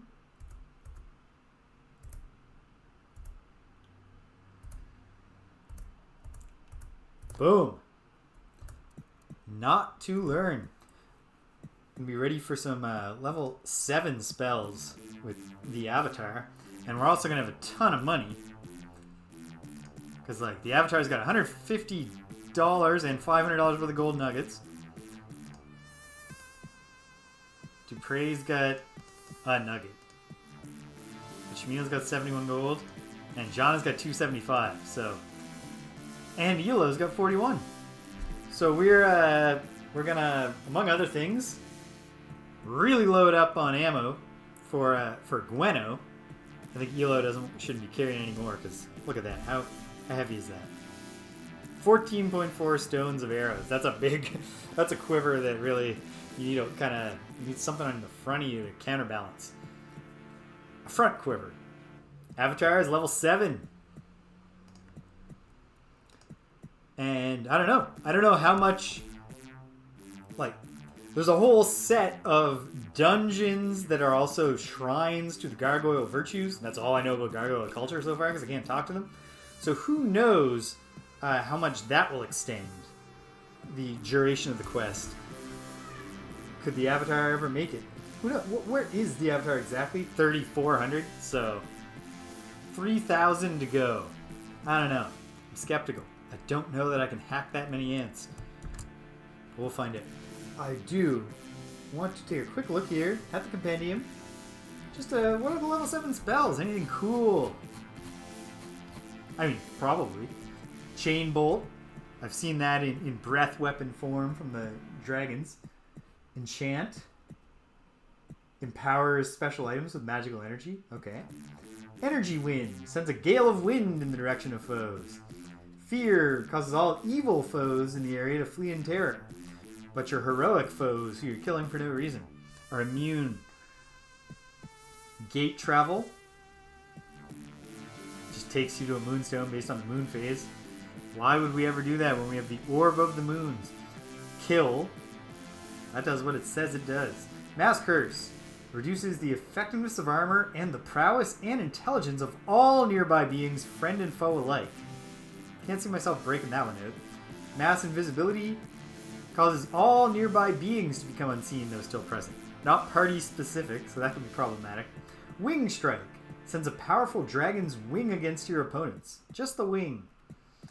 And then Wizard Eye.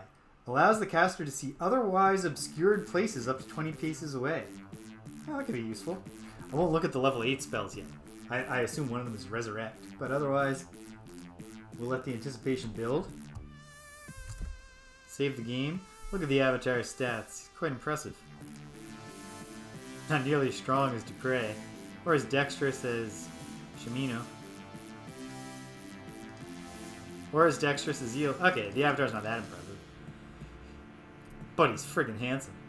And he knows more spells than everybody. He's not a single person in the world that looks exactly like the Avatar. So he's got stuff going for him. He's got his own qualities. All right, that's it for me for today. This is very productive. We got two. Oh, wait, no, it's not it for me because I have not written the word "found" next to that map piece. There's one map piece left. Go into Dungeon Wrong, which I know is the Counter Justice dungeon, and I know where it is. So we won't have the aimless wandering portion when I was looking for Despise when I meant to be looking for Shane. So that'll be first on the agenda next week. Hopefully that happens fast enough that we can then put the map together. Hopefully I can solve the map puzzle. Find the thing. I don't know. Maybe we get to talk to gargoyles next week, or maybe I end next week saying we're going to talk to the gargoyles next week. But I feel like it's either one of those. I don't think there's a third option. Knock on wood. Barring unforeseen disaster. Knock on wood. So that's that. I haven't talked to Greg, so I don't know if we're going to finish Kirby finally on Tuesday, but perhaps we will. Haven't talked to the gang. Don't know if Friday Night Forgotten Circle is back on Friday. I'm going to stream Sid Meier's Pirates next Saturday, unless a wind takes me in another direction, and then we'll be back here next Sunday playing Ultima. So that's it. Awesome. Thanks for sticking around to the end. If you didn't stick around to the end, but just stopped by, thanks for stopping by. You can't hear my voice, but I'm still grateful.